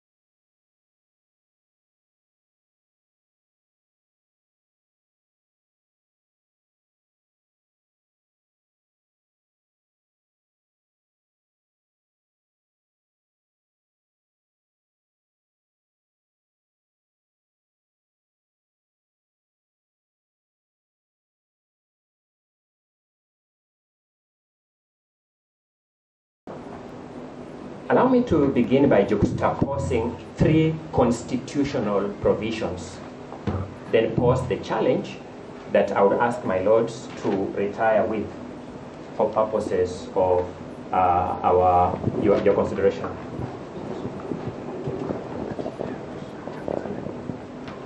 The first is Article 141, Clause 1 of the Constitution.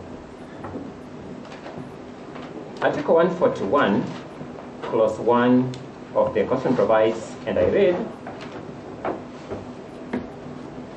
that the swearing in of the President-elect shall be in public before the Chief Justice, or in the absence of the Chief Justice, the Deputy Chief Justice.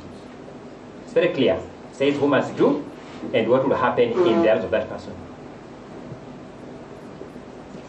Article 148, Clause 4 of the Constitution provides, and I quote, the swearing in of the Deputy President-elect shall be before the Chief Justice, or in the absence of the Chief Justice, the Deputy Chief Justice, and in public. Another very clear stipulation of our Constitution of what the Chief Justice can do and what will happen in the absence of the Chief Justice. Then we go to Article 165, Clause 4. I want to emphasize one thing, my lord, my lady. You notice that Article 141, Clause 4, Article 148, Clause 4 come before Article 165, Clause 4. The makers of the Constitution were aware of what would happen in the absence of the Chief Justice while drafting Article 141, Clause 1, Article 148, Clause 4. Let us see what they said at Article 165, Clause 4. They said, and I quote, that any matter certified by the court as raising a substantial question of law under Clause 3B or D shall be heard by an even number of judges, being not less than 3, assigned by the Chief Justice. Full stop. I'm always encouraged by an article my mentor, Professor Githu Muigai, wrote many years ago called Political Jurisprudence or Neutral Principles. Another look at the problem of constitutional interpretation. And Professor Githu Muigai makes an important argument that decisions of constitutional courts must be formulable in such a manner that they would apply coherently to all subsequent cases of similar facts. I'll not read these names in full, but you now know that if we approach this court and read for it Lena Conchella, the decision already alluded to, it will appear that this court's position is this power by the Chief Justice is administrative. If we approach this court and read the case of Kemri and the case of Omtata, both of which have been referred to by my learned colleague, Mr. Gada, you'll notice that the power under Article 165 is not administrative. The court says so, and my Lord Judge Murima, you contribute that jurisprudence. It is a constitutional imperative. I think my teacher, Professor Githu Muigai, would frown at that in jurisprudence as being political jurisprudence, because then we cannot answer first-year law student coherently. Is it administrative or is it not? We will find it difficult to answer it. Fortunately for you, as judges sitting here, you are not bound by those previous decisions, and you must come to the correct interpretation of the law in a manner that would address similar cases in the future coherently and without subjecting the judiciary to possible embarrassment. So then you will have to go and read what the two cases say, Kemri and Omtata, caution or imperative, and what Conchella says, administrative. But when you look at the eventual verdict in Conchella, even when they say it's administrative, they set out the preconditions for that. And the question you want to answer is this, my lords: have those preconditions even been met, assuming even that you take it by administrative, for the Deputy Chief Justice to take up the tools of constituting a bench? Because that's the limited question that we are here to address and to guide this court. I make an argument that none of those grounds has been met. For example, we sat in this court in the morning, and I know this question will arise subsequently when we deal with the application for recusal, where my lord say, no, you know, in the virtual courts, in the virtual system, we can sit on anywhere. I'm trying to paraphrase it, my lord, so if I get one word wrong, it's not for any ill intention. We can sit at any time. We can sit from anywhere. We can sit on any day. So that, can the Chief Justice, for example, be virtually absent? Is it possible that the Chief Justice of Kenya distinguishes herself as the first person to be absent virtually? Wherever she is, at home, in Europe, in Asia, in Australia, in Kenya, wherever it is, can she be absent virtually? The answer is an emphatic no. That in the virtual space, it is difficult to justify absence. Is the Chief Justice disabled? At least, it has not been suggested by the applicant, nor the respondent, that the Chief Justice is disabled. And therefore, even looking at the Conchella decision, none of the preconditions cited there to justify the limb of administrative has been met. In which case, the Deputy Chief Justice has no basis upon which she could have taken up the gadgets to constitute this bench. In a virtual court, my lords, and we must be very careful about this, because I kept asking myself this morning, I've never been a judge, maybe one day I will be, maybe not, how uncomfortable it would be to sit as a judge when you perceive that some of the parties believe are uncomfortable with you. It must be a very frustrating situation to find oneself in, and my sympathies go out to all judges who find themselves in those circumstances. Just 1 minute in this argument. But the interface between litigants at the judiciary in this technology space is the CTS, the e-filing system. There are no directions from the Deputy Chief Justice in the e-filing system that we are interacting with. None whatsoever. Is the judiciary immune from the principle of transparency and accountability? It is not. If the Deputy Chief Justice makes such a consequential move as taking up the powers vested expressly in the Chief Justice, that's a matter she must, number one, expressly disclose by lodging it in the CTS for us to interact with. Number two, provide reasons for taking up that role in that direction. We ought to have seen a decision saying, for the following reasons I take up this role of the Chief Justice, then proceed to give directions. In the absence of that step, my lords, you have stood up as individual judges, as some of the greatest defenders of our Constitution. That character you have established in the past demands that you look at the Deputy Chief Justice in the eye and say, you may have been well-intentioned. You erred. You fell short of the constitutional standard, and therefore by virtue of Article 2 of the Constitution, what you did was null and void. Our seating, the three of us at this bench, is null and void. We must down our tools at that juncture. Allow me to invite my senior colleague, Senior Counsel Paul Mwite, to carry forward and finish our argument. And thank you so much.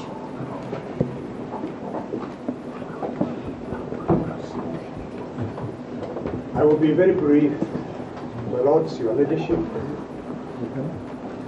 The taking of the court file 015 from Kirinyaga Court in the middle of the night was a gross irregularity that impacts on a fair trial.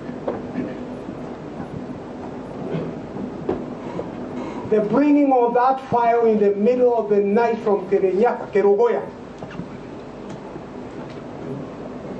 presumably the Deputy Chief Justice, was another gross irregularity.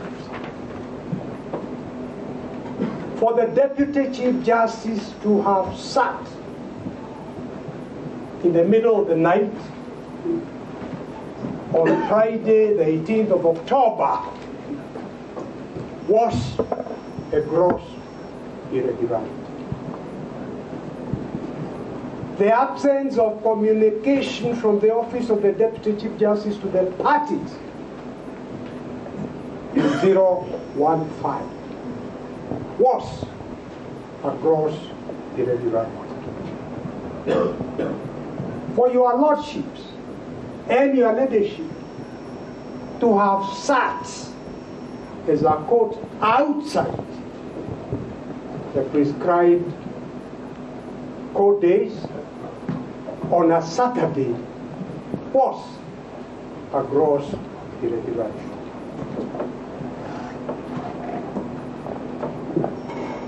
The maxim that justice must not only be done, it must manifestly be seen to be done, is an extension of the right to a fair trial guaranteed in Article 50. This litany of irregularities contaminates the sitting of this bench irredeemably. And I would ask that in respect to Article 50, we do not even go into issues of recusal. Your lordships, your leadership should, on the basis of those irregularities, down your tools. There is one I have forgotten. When this honorable bench was hearing our plea for an early date, this honorable bench said the earliest date they had was Thursday of this week. So now, with this litany of irregularity, this honorable bench found time to give a hearing today when they would say they are only available Thursday. Let justice be seen to be done.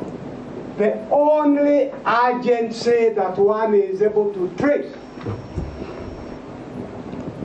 is that somebody somewhere is in a hurry to vacate the conservatory orders that preserve the substrata of the petition for very weighty issues in order to swear in somebody somewhere as a deputy. No, you are concerned with the Constitution.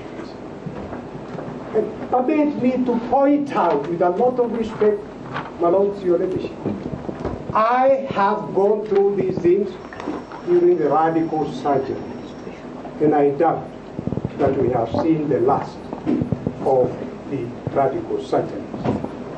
And my plea is that you preserve constitutionalism, you preserve the dignity of this court, because the people of Kenya are looking up to the judiciary only. Preserve that. Is a duty. I thank you.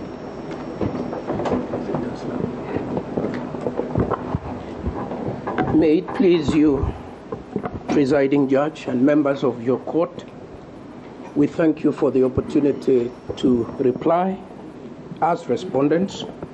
Before I do that, I want to thank Dr. Oga. To find out whether we are with the phone meter or not.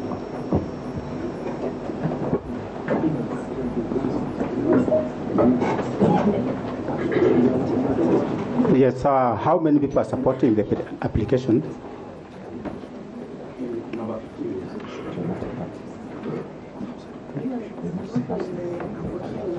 Are you parties in this matter?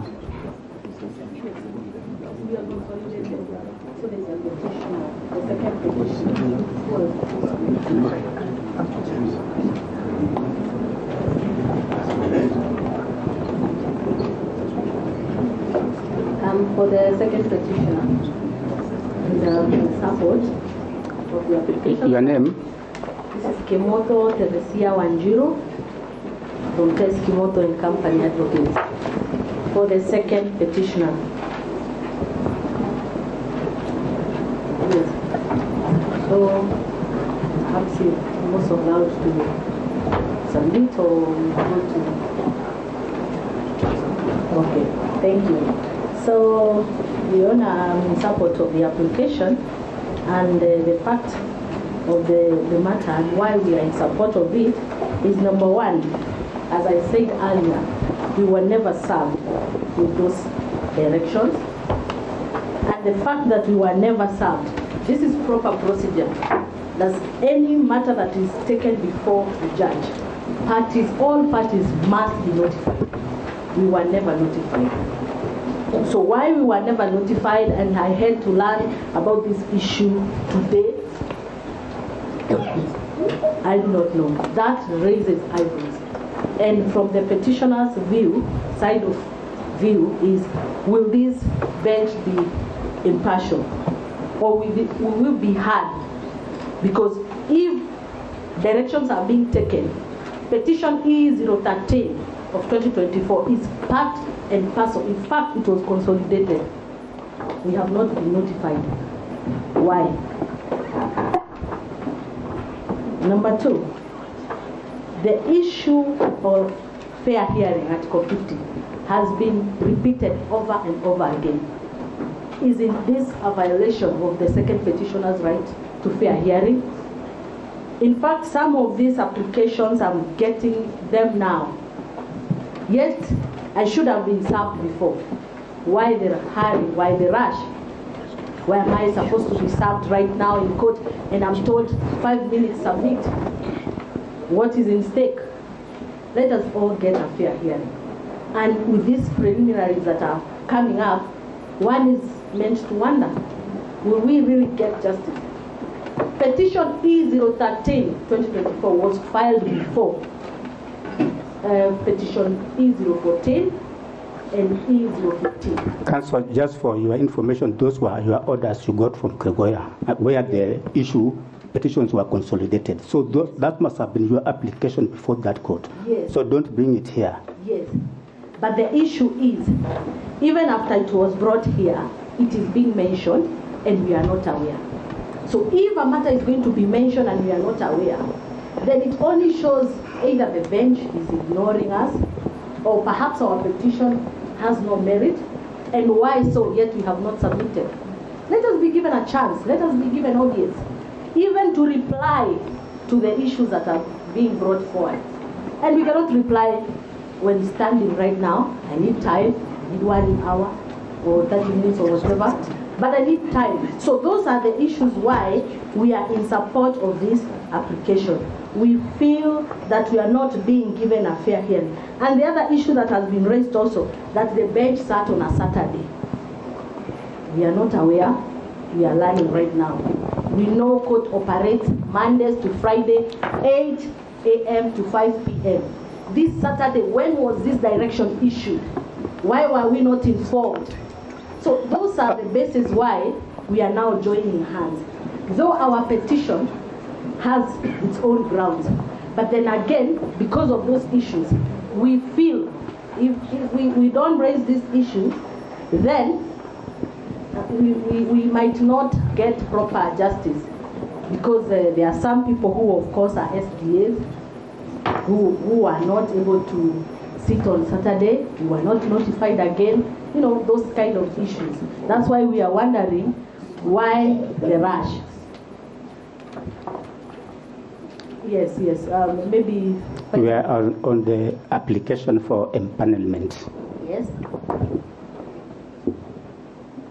Yes. That is the issue. The issue was that, and I've also talked about it, we were never informed. And any petition any case that will be given direction, so long as I'm in it, so long as there's a petitioner there, I have to be heard. And that is the law. And there's nothing new I'm saying. This is the procedure all advocates use. Why is it that I'm being ignored? I'm being notified 11 a.m. watching television, and I was very eager like any normal Kenyan. I see my petition being mentioned. I was very angry, but I decided to take a vehicle from Kirinyaga County quickly to come before this court and inform the court that that is not fair. That is not fair, and Article 50 has been violated. And this being a constitutional court, kindly allow us to participate fairly. Yes, my colleague can make an announcement.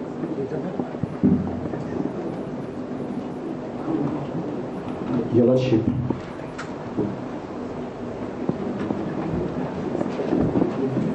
in the limited time that we start with. Your name, please. My name is Kirago Aduta.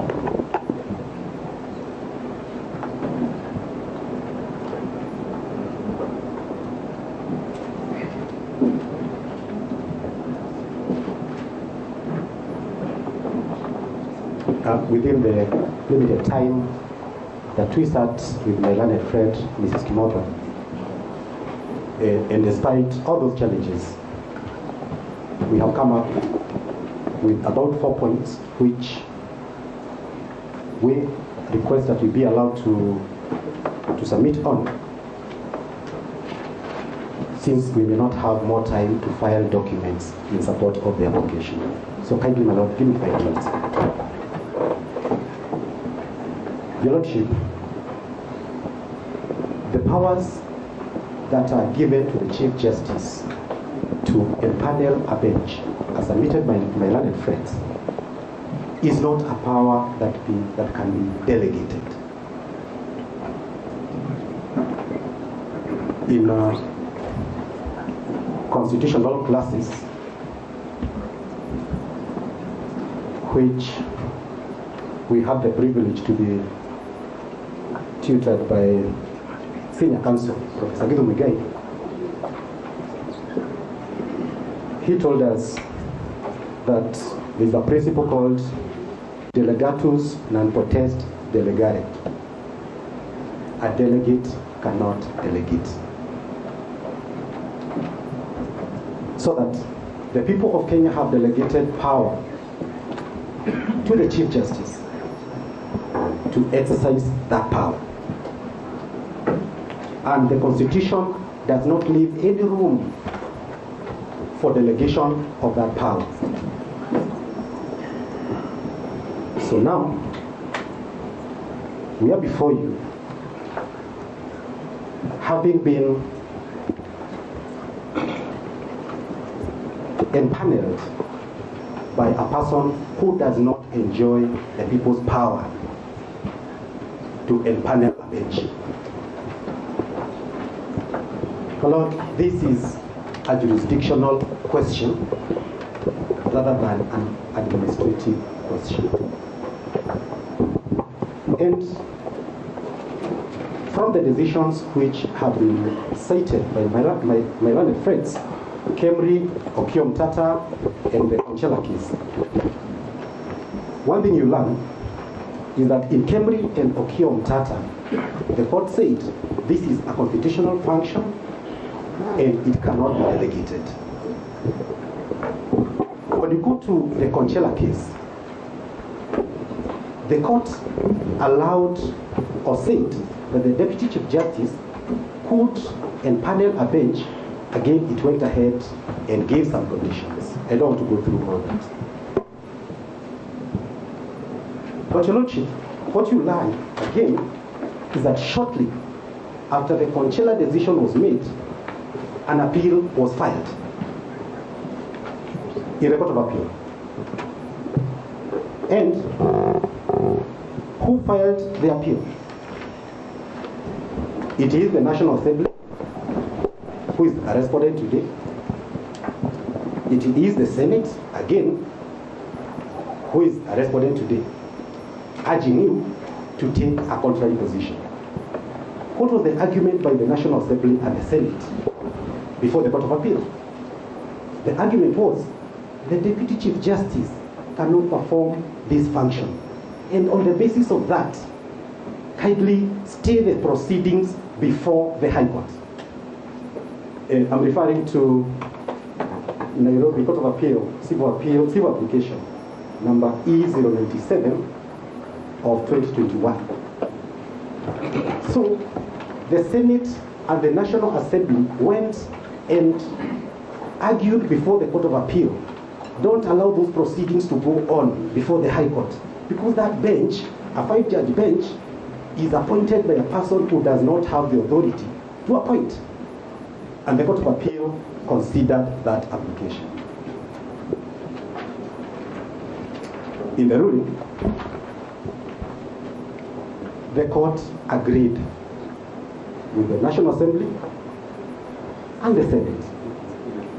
And the ruling does not have a paragraph numbers, but towards the end, now in finding that the Senate and the National Assembly had an arguable case, they said, as we have observed, an arguable point of appeal on appeal is not one that will ultimately succeed. The point intended to be argued whether the Chief Justice was empowered by the said article, the article we are discussing, to empanel a bench of the High Court is not an idle one. It's not an idle point. It is an arguable point. The court, on the nugatory aspect, stated that on the nugatory aspect, it appears to us that if it was to be held on appeal, that the Deputy Chief Justice had no power to empanel the bench, the appeal would be a victory with no practical effect and academic exercise. So, the court also considered that aspect which was introduced by the Supreme Court in a previous decision, the public interest consideration. And they said, we find also that this is a matter in the public interest domain, and it is proper that the appellant exhaust the appellant's rights. So the court went ahead and said that the motion succeeds and stayed the proceedings in the High Court, and to date, we have stayed.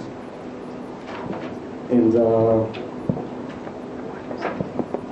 the appeal was supposed to be determined in a certain period of time. The appeal is still pending. The proceedings in the High Court are still stayed. So,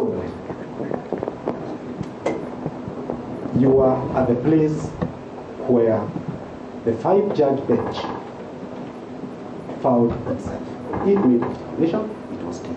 So today, we do not have any decision where the empanelment by the Deputy Chief Justice stands. Therefore, before we proceed in these matters, kindly find that the Deputy Chief Justice does not have power to empanel a bench of an even number of judges. Thank you.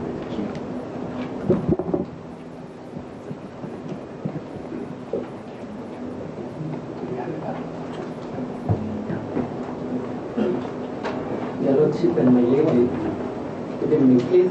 My name is Akinfa. I act for the third petition in this consolidated petition, which was Kerugoya E014 of 2024. Your Lordship, I want to begin to say that the proceedings that are before this court today are fruits of a poisonous tree for the following reasons, my Lord. The first reason is that, Your Lordship, our matter was referred to the Honorable Lady Justice, the Chief Justice, on 11th of October 2024 for empanelment of a bench. Your Lordship, the same has never happened until the conservatory orders in petition E015 were granted. It therefore shows your lordship that petition E014 as consolidated 013 are here to seal the loophole so that we cannot question why petition E015 was brought before this court before E014. Your lordship, I just want to agree with all the submissions by my learned friend, and that is my submission.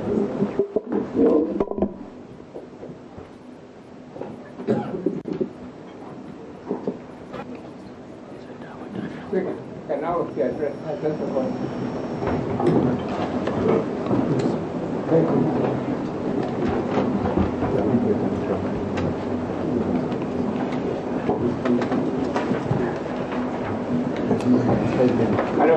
Hearing of matters during night hours. May I say with respect to my lord that judges can hear matters at odd hours. I have done so. The colonial judges had cases at odd hours in the early hours of the morning, at night. I remember appearing before Chief Justice Simpson, that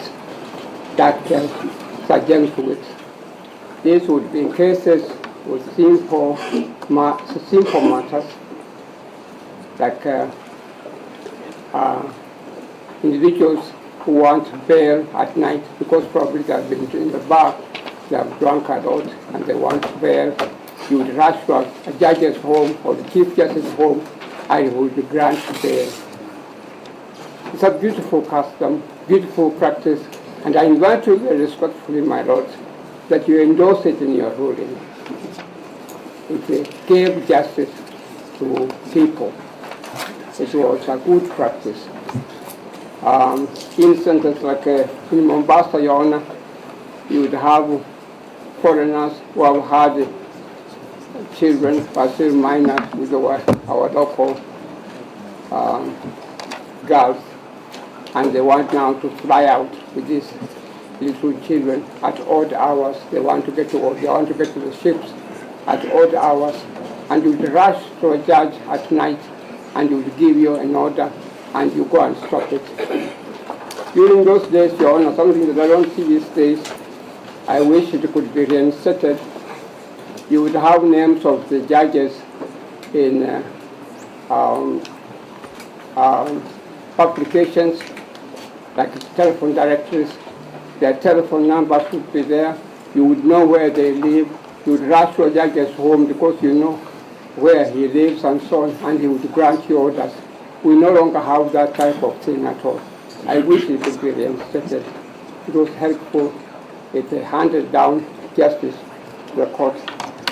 I recall one judge I appeared before, and I think he had me talking to his askaris at night, and he came out, shouted, "Who is that?" Somebody said, "Oh, it's Khaminwa. He wants to come and be heard." And he shouted at me and said, "Khaminwa, I want you to know I'm a judge during the day. I can't hear you, the time is over." And I returned and told him, "Judge, the world would be shocked to hear, or the country would be shocked to hear. You are only a judge during the day, and at night you are not a judge." My Lord, let us reinstate that practice, say so very loudly in the ruling. But then, coming to the instant case, what has happened is completely wrong. Your Honor, the Deputy Chief Justice, his powers are set out in Articles 147, 148, 149, 150, 151. He has enormous powers. He's a person who can become a president of the Republic at any time. Your Honor, if you're going to hear his matter regarding impeachment, you should hear it during the day, and it should be heard in the parties. It's not a matter that can be heard ex parte at all. What the Deputy Chief Justice or whoever he is could have done is to get on the phone and get in touch with the Attorney General, get in touch even with the advocates, and ask them, "Can you come but they should not have had this matter exported. This is not a matter that can be had exported at all. And then also when you look at the Constitution, the Constitution seems to be very clear. I will refer you to Article 165, sub-Article 4. 165, sub-Article 4. If you permit me just to read it to the court. It says that, not 165, but Article 144, sub-Article 4, my lord. Article 144, sub-Article 4. It says that 144, sub-Article 4. So sorry, I'm not getting it clearly. 144, sub-Article 4.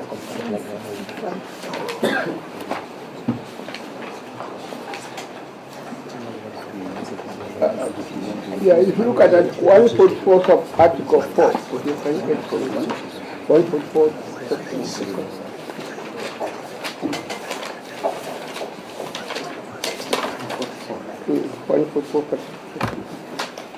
144.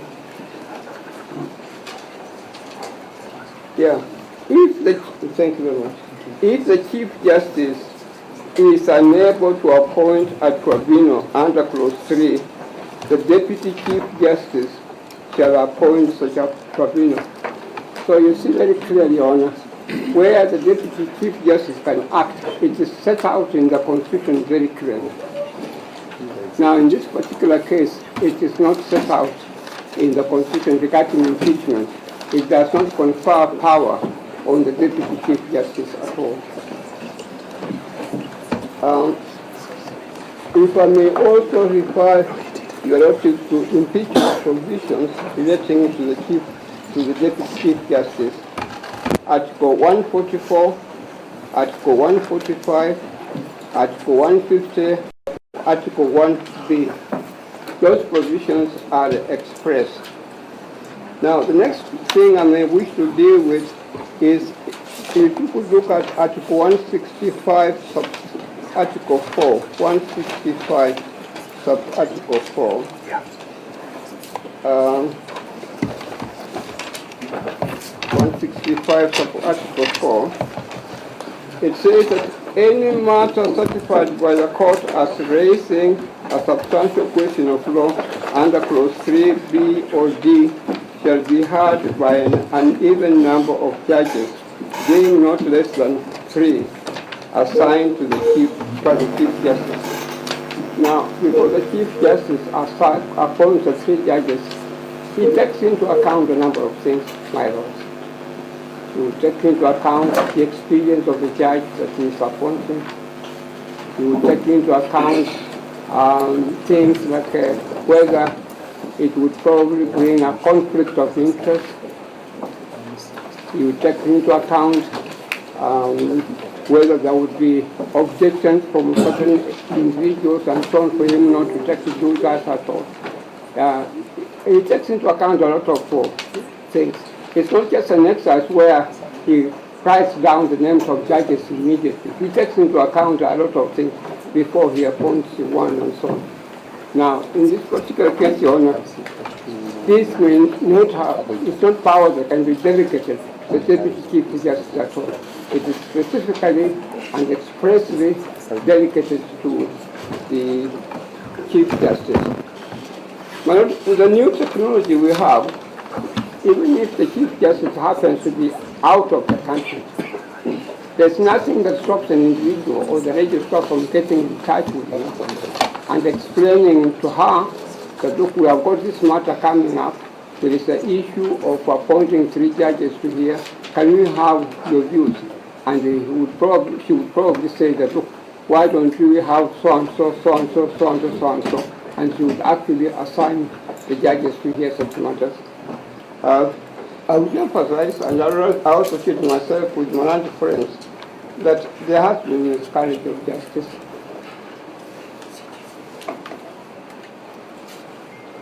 The Deputy Chief Justice should not have done what he did at all. Not that we have got anything against her, Not that you are alleging that there was something that she did which is not, she should not have done. There is also the issue, Your Honor, when you are dealing with matters of this kind in law, the issue of perception. Perception is important. When a Chief Justice performing, a Deputy Chief Justice performing such a kind of job or exercising such a power, what perception are other people going to get? They may read a lot into what she has done. It may be correct or it may not be correct, but there it is. They may come to the conclusion that, look, the Deputy Chief Justice probably is acting under direction of the executive, under direction of the President. That may not have been done, but that is a possible perception. It sends the wrong perception to people. And perception, when you are dealing matters to do with administration of justice, my lords, perception is important. What signals are you sending out? And in this particular case, a matter involving the Deputy President of the country, he is being removed under suspicious circumstances. Is it wrong people begin to suspect that the Deputy Chief Justice was probably preferred instead of the Chief Justice? Is it wrong people to probably think that saying when they're having their task in dealing that the Deputy Chief Justice is possible that the Deputy Chief Justice was taken because he's a friend of the executive and such things and so on.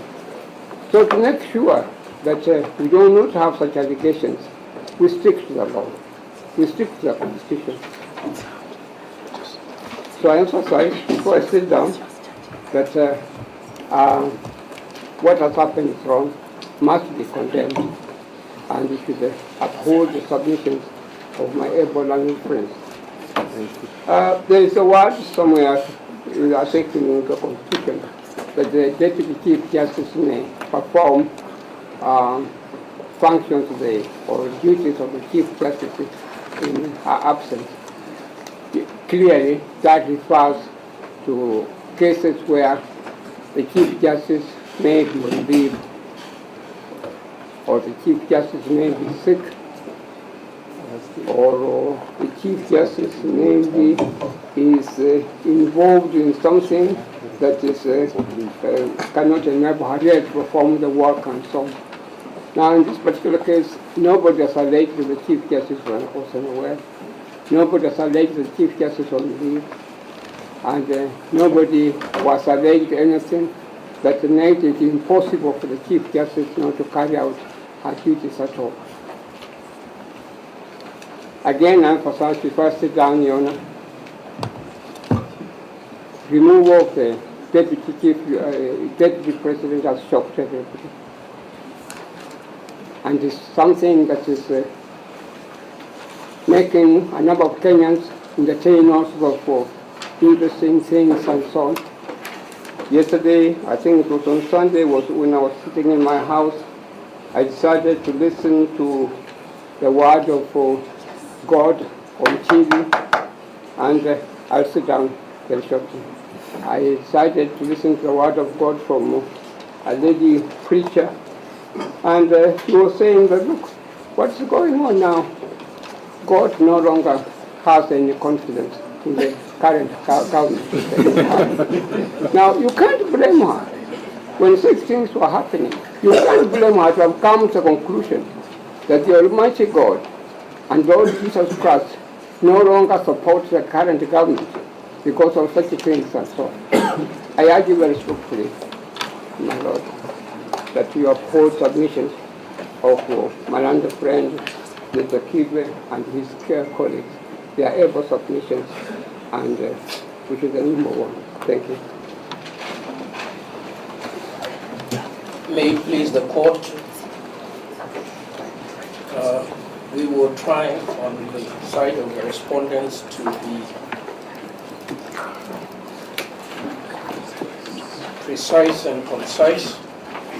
Let me start off by thanking Dr. Ogada and Mr. Ongoya for their very kind remarks about the small role I have played in the development of our Constitution and the law.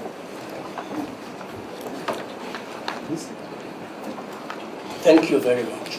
I also want to thank Council for the civility that has been observed in the presentation of this matter, and I do hope that the respondents will also remain civil so that we extend the proper respect that the court deserves. I am instructed by the Honorable the Attorney General, the very eminent Dorcas Oduor, our first female Attorney General,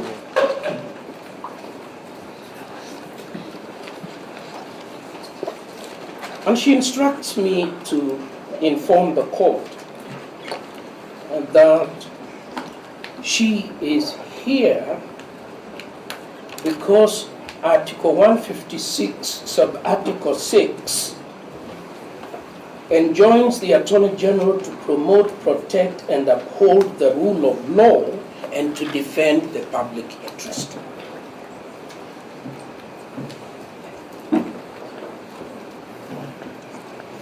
The people of Kenya have a public interest in the maintenance of a stable government and in the protection of the sovereignty of their republic. And that republic is underpinned by having continuity in the institutions of government, be they the legislature, be it the judiciary, or be it the executive. We shall be submitting that the public interest is in favor of an expeditious disposal of matters that affect the continuity of government and that imperil the stability of the state.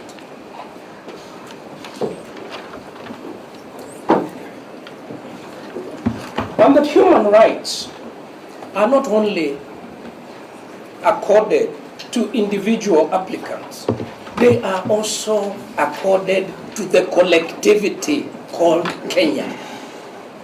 And the people of Kenya, they also have human rights.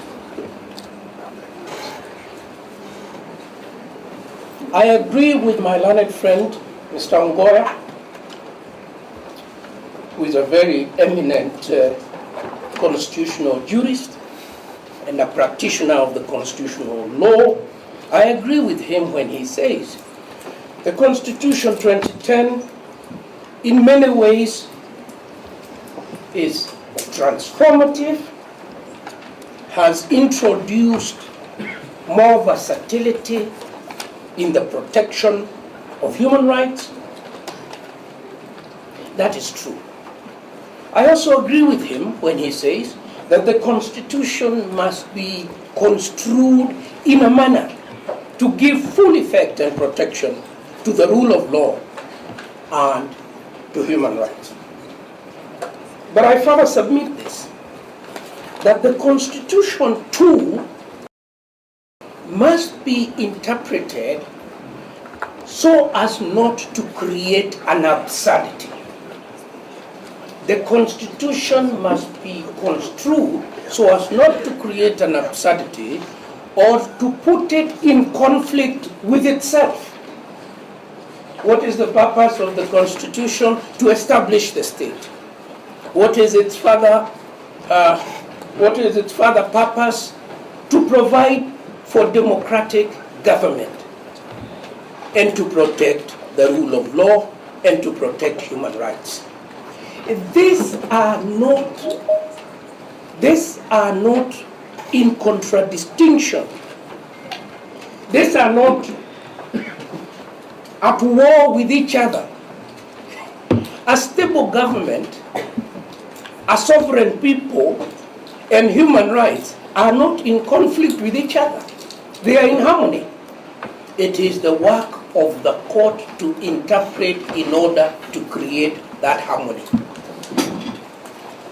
When the court is invited to interpret the Constitution so as to create an absurdity, it must refuse to do so.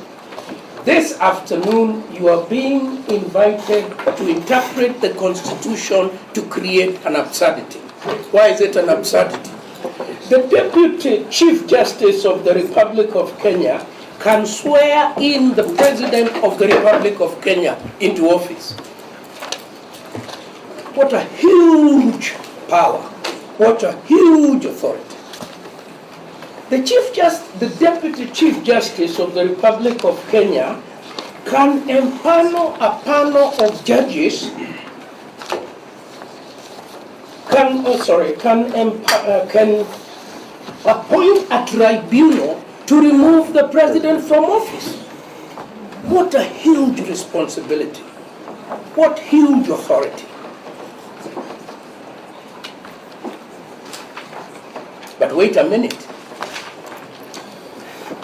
The Deputy Chief Justice cannot assign duties to judges. Pray, my lords. What then does the Deputy Chief Justice deputize? What does she deputize?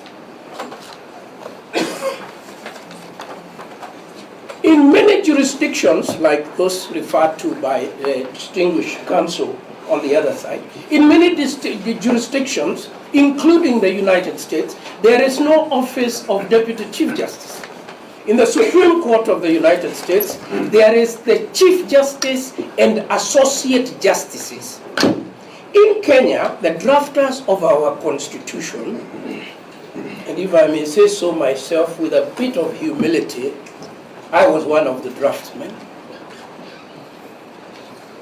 Knowing that in other countries there was no office of Deputy Chief Justice, decided in Kenya there shall be an office of Chief Justice to deputize the Chief Justice. In doing what? I'll be very brief. That is to be found in the Constitution itself and in the statute. And I think I will leave my learned friend, Mr. Ngobo, to deal with that. But let me, in the 2 minutes I've been granted by this gracious lady, make 1 point, 2 points. Beneficiaries of ex parte orders stand before this court and say only they are entitled to ex parte orders. They are here to complain that they went before Judge Mongo, they went before Judge Mwita, they got ex parte orders with finality, and that was okay. But when the Attorney General went ex parte, and all her prayers were refused, except the prayer to send the matter to the Chief Justice, she was wrong. How is that possible? My lords, I want you to remember, because it is in your file, the transmission from Kirigoya is in the portal, unless my learned friends are saying they have never seen the portal itself. Yeah? The registrar in Kirinyaga, Honorable Wanyama, writes a letter, yes, saying, "Good evening, kindly find attached the document for your attention." It has a time to the Chief Justice. It is on the 18th, and it is 1545. It is 1545. It is 3:45 in the afternoon. So when counsel repeats again and again, things were done at night. Well, a lie can go halfway around the world before truth wears its pants. It is not true. It is not true. The registrar sends the order at 3:45 in the afternoon. I stop there so that my learned friend will continue. Thank you, My lords, I will take it up from there, and I will dive right into the constitutional questions. The application before you for challenging the empanelment of this bench addresses itself, my lords, to the powers of the Chief Justice under Articles 161,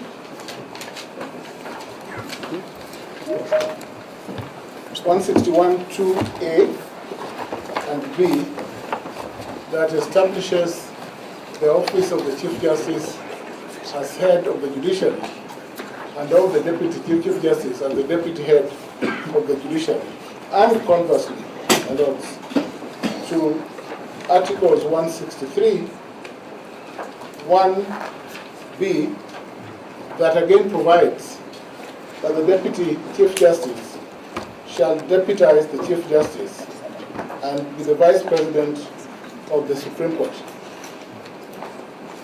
My lords and your ladyship, it is now beyond peradventure, and again quoting from the CTS, that while counsel submitted that there may be instances of delegation, they ignored, my lords and your ladyship, that the law expressly provides instances or gives direction as to when the Deputy Chief Justice shall exercise the powers of the Chief Justice. And my lords, this is expressly set out at Section 5, subsection 2A of the Judicial Service Act, Cap 185B of the laws of Kenya.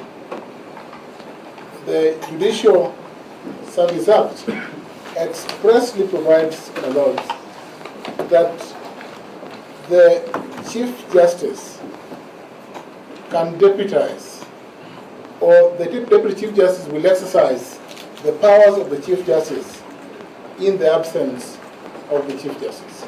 My lords, the CTS and my learned friend Professor Gideon Mugai referred to this. There are only two professors senior counsels here, so he must be correct. My lord, in the CTS, it is clear that the Chief Justice communicated to the Deputy Chief Justice that she would be away to Geneva, Switzerland, and Milan, Italy, between the 12th October 2024 and 24th October 2024. This is evidence from the bank. It's in the bank. It's on record. It's on record. Senior counsel and my pupil master Paul Muted. Keep your voice calm. Keep your voice calm. There's no need to shout. I was asking the court whether this material is part of the court record or whether it is evidence for it. That's all I was asking. And politely. You taught me to submit clearly, and I'm polite. You were actually his pupil. Yes, I was his pupil. Yeah. The Lord and your ladyship. Your lordship, it is important that in my address to the court, I indicated that the respondents in that application did not file any replying affidavit, through which this material could then be introduced before you. My lord, it is part of the record. The record. The material which is in the court portal is part of the court record. Yes. Your lordship. If it is not on the portal, it's okay. If the material is in the court portal, it's part of the court record. Your lordship, just for good order, my lords, that we make progress. Then we know, because we access the portal through particular case numbers, in which case file is this material available so that we can just log in and be able to see it. My lord, it is not in my place to start educating or demonstrate to my learned friends what file to look for. Because this is important. I would have had no other way of accessing. Professor, can you just give us a reference? Yes, I had. For purposes of clarity. Yes, my lord, 05, we have 3 cases that are consolidated.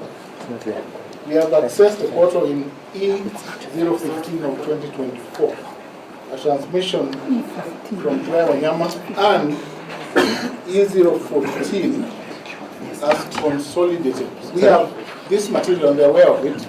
We have even gone further, my lord, and served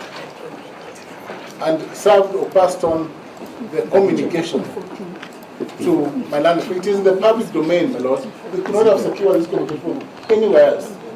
Do you mean to say that what you are holding is filed on CTS? Does it happen it is, at yes. time? It is in the, what I have here is a copy from the CTS with a reference from the Chief Justice Office. We only accessed it from the portal. Our request is very simple, my lord. Our request is straightforward. There's an internal memo we've just been given here. My colleagues are saying it's on the portal. If we knew the case number in which it was, we would have verified it. The other option would have been for my colleagues, so we are getting a particular application this afternoon, have they filed an affidavit to this document? Truth of the matter is that documents in the CTS have a timestamp, as my lady points out. The document we are having here does not have a similar timestamp. We're just saying, show us where it is so that we authenticate, then we make progress. It doesn't make sense to demean the rest of us when you're asked to authenticate. You do precisely that, you authenticate. My lord, I can confirm that it is even in the physical file. This document, the physical file. How does it? So that my landed friends do not have it, or that they are shocked that the Chief Justice is not in the country, should be a point for response. They can respond and say, we saw the Chief Justice around. That's a point to confirm. My lord, if I may raise my time, they will have time to respond. Yes, the judicial report. My apologies, my lady. I also have a specific question. We want to know in which case file in the portal, because that's the submission my colleague has made, there's this internal memo. First, I want to know the internal memos are normally in the portal. I'll be glad to learn. But more importantly, in which case file is this internal memo so that we authenticate? That's simple. My colleague who said it is in the portal. He has a duty to furnish us with the particulars. We have indicated, my lord, that it is in the physical file, and I promise in the morning specifically. So that I can proceed. Your Lordship, would you kindly give us a ruling on our objection? Please, the applicants, when you are submitting, the respondents gave you time. Please just give them time to make their submissions. You are going to respond. There will be time for you to make a response. My lord, the proceedings before you are in the public interest. They are in the public interest, and therefore the question of time management, my lords, and the need for expeditious disposal of the application before you cannot be overstated.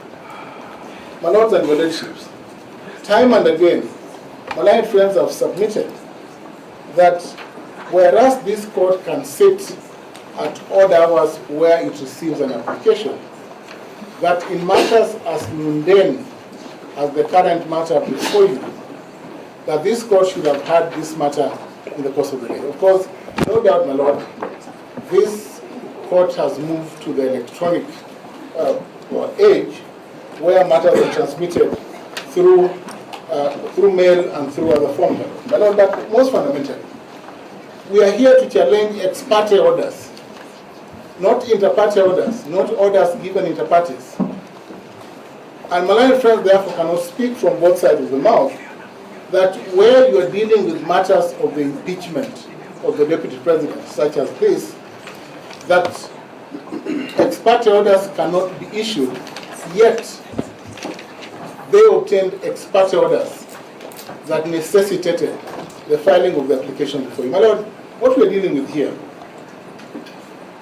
is a removal under Article 145, and which the law defines as final under Article 145(7) of the Constitution. When therefore my learned friends submit about the office of the Deputy President, they seem to forget that Article 145(7) refers to the finality of the Act of Senate. And therefore, all the orders obtained under the subject, all the orders obtained under the subject of this proceeding, my lord, were obtained after the impeachment proceedings, after the act of impeachment. And it is therefore important, my lord, in the interest of all of us, that these matters are resolved expeditiously and timelessly so that this court can move to the next phase. The next phase, my lord, would be dealing with the question of the next step. My lords and your lordships, it is clear that my learned friends do not want to proceed to that phase. And that is, we have all these multiple applications and the inability of the applicants to want to be confined to the question of time. They want to speak throughout the night. On our part, we want to sanitize this proceedings, my lord, and stick to the point that the application does not meet the threshold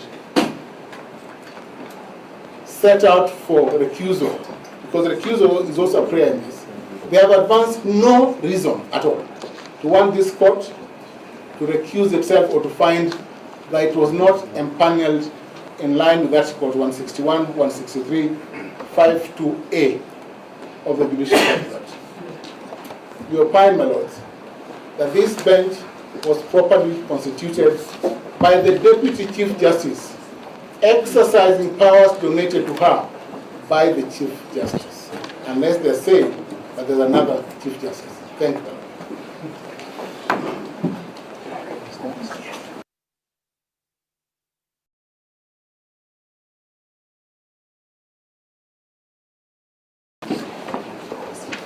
My lord, my ladies, as a follow-on to the submission by my two learned senior colleagues, I wish to respond further to the application as follows. There has been a lot of water under the bridge since we convened, or since this court convened at about 11:15 or 11:30 this morning.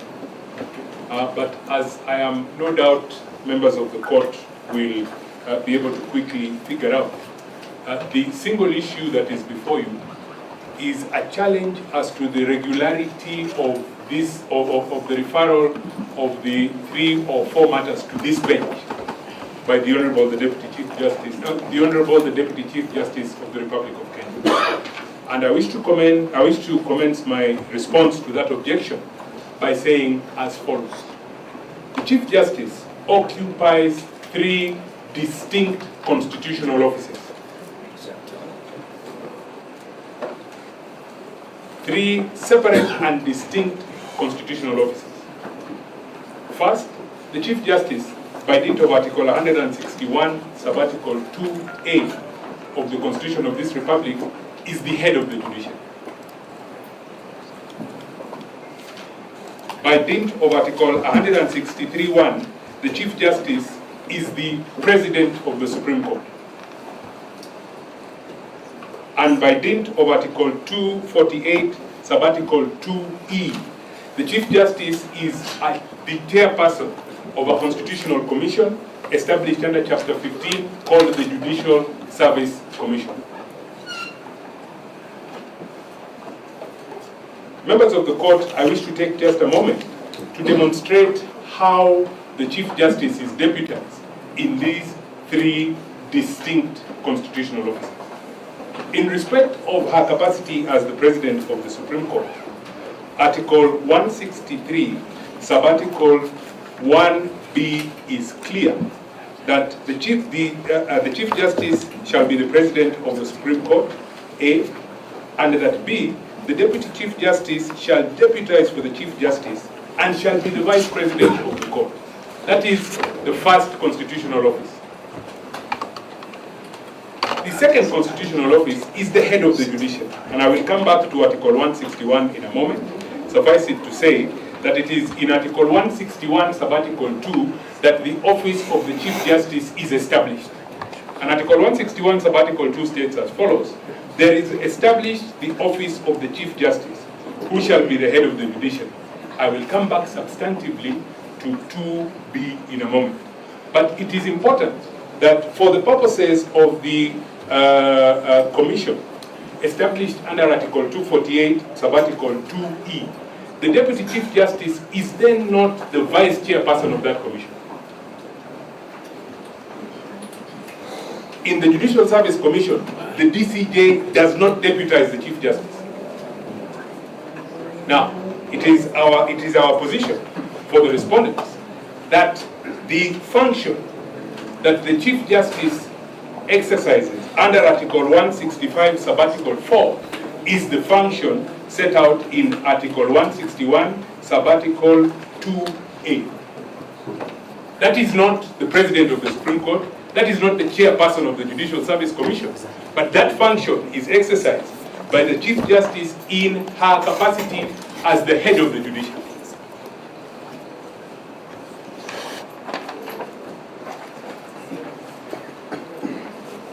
It is our submission that therefore the Deputy Chief Justice, who is the Deputy Head of the Judiciary,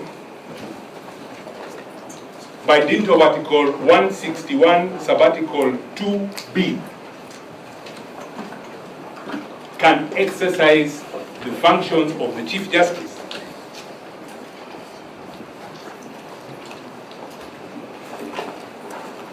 as Deputy Head of the Judiciary. And members of the court, Article 161, Subarticle 2 creates 3 positions: the Chief Justice, the Deputy Chief Justice, and at Subarticle C, it creates the office of the Chief Registrar of the Judiciary.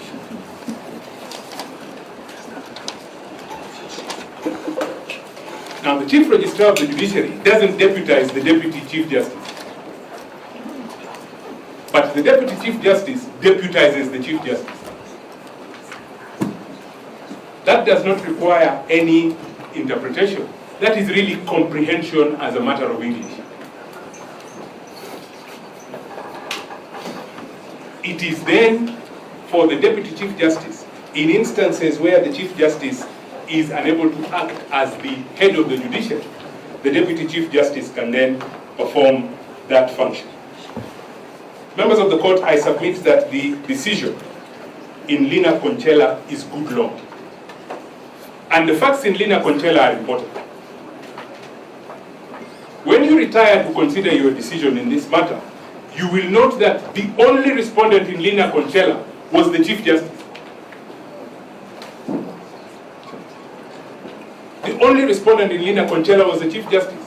If for the sake of argument, we go along with the submissions made by our learned colleagues for the applicants this evening, that the Deputy Chief Justice then cannot deputize for the Chief Justice, then in Lina Conchela, when a judge of the High Court certified that the issue in that matter was one fit and proper for an expanded bench under Article 163.4, 165.4, then going by the argument, then there would be nobody to empanel the bench, because the Chief Justice was a party. How can he or she empanel a bench in a party where there are respondents?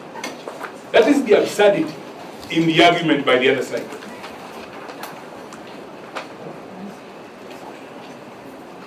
And my lord, it is our submission, or it is our position, that the constitution of this republic must remain elegant, and it must remain functional.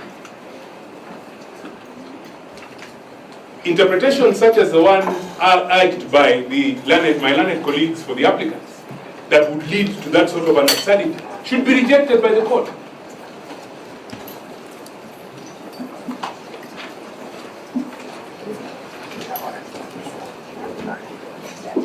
It is my position, as I am on my feet this evening, as I have been consistent, that the Constitution says what it says. But the Constitution only means what the courts of law in the Republic of Kenya interpret it to mean. And it is the interpretation of the Constitution that gives it life, that gives it meaning.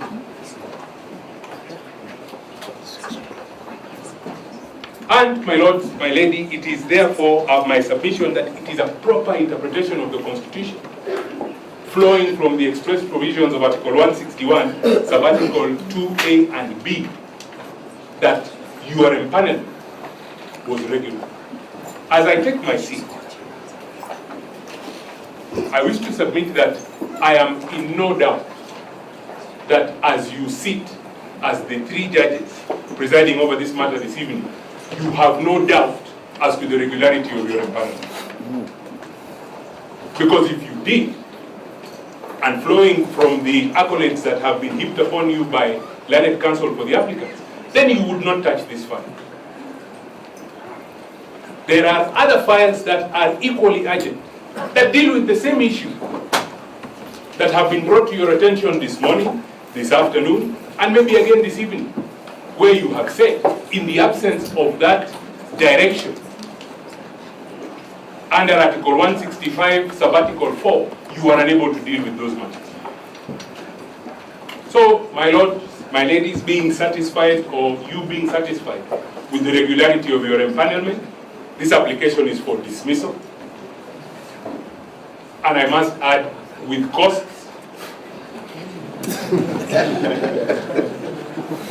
so that the important substance in this matter can be determined by the court. I'm most obliged.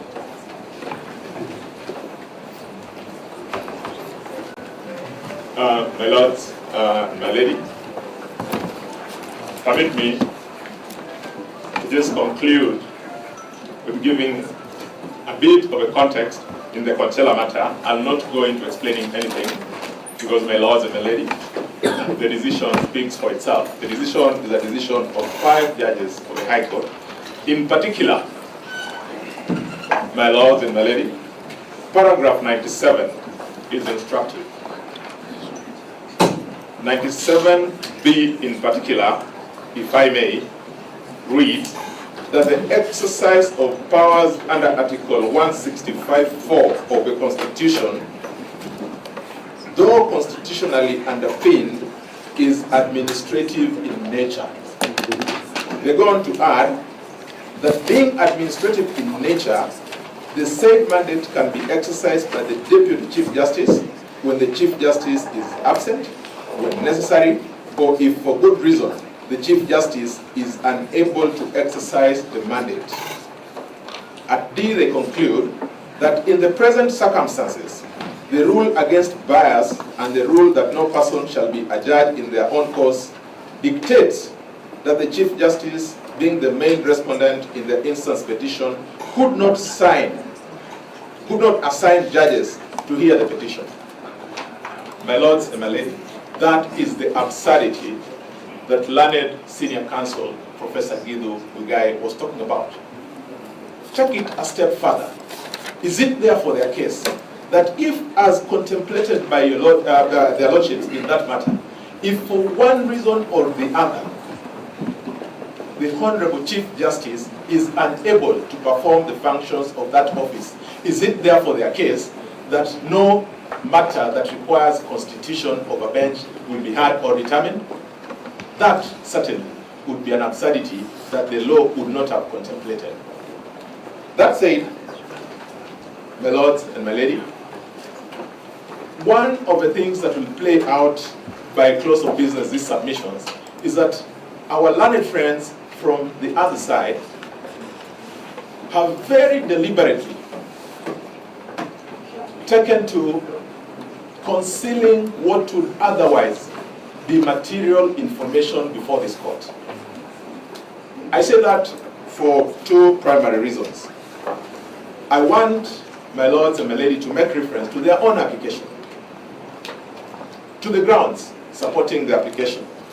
They start, the application is based on the affidavit of Honorable David Muja Matenge and other grounds. The other grounds include A, that on the 18th of October 2024, the petitioners herein filed the instant petition together with an application under certificate of urgency seeking conservatory orders restraining the assumption of office by the second interested party pending the hearing and determination of the application and petition. They go on to say that on the same day, the matter was placed before the Honorable Justice Mongo, who considered the matter, and in light of the urgency of the matter and the weighty constitutional issues raised, the Honorable Judge issued the conservatory orders sought in the first instance and certified the matter as raising weighty constitutional issues and referred the matter to the Honorable Chief Justice to constitute a bench to hear and determine the petition. This is where now the story starts. That on the next day, being Saturday 19th October 2024, the petitioners were surprised by the turn of events wherein they were served with the order of this Honorable Bench stating that the first and second respondents' applications dated the 18th October 2024, in bracket the applications were to be had for their inter partes hearing on the 22nd of 2024. Why do I say there is deliberate concealment of material facts? It is because, my lords, looking at the files that were coming up before this court today, that is E565 of 2024, before the court in Nairobi, and E015 of 2024 in Kerugoya, we immediately, upon learning of the orders that had been issued and which have been adverted to here, filed an application. It is on record. That application, my lords and my ladies, sought several prayers. One was that we wanted to have that application certified urgent. Like in their case, our application was certified urgent. Again, we asked that the court considers hearing the application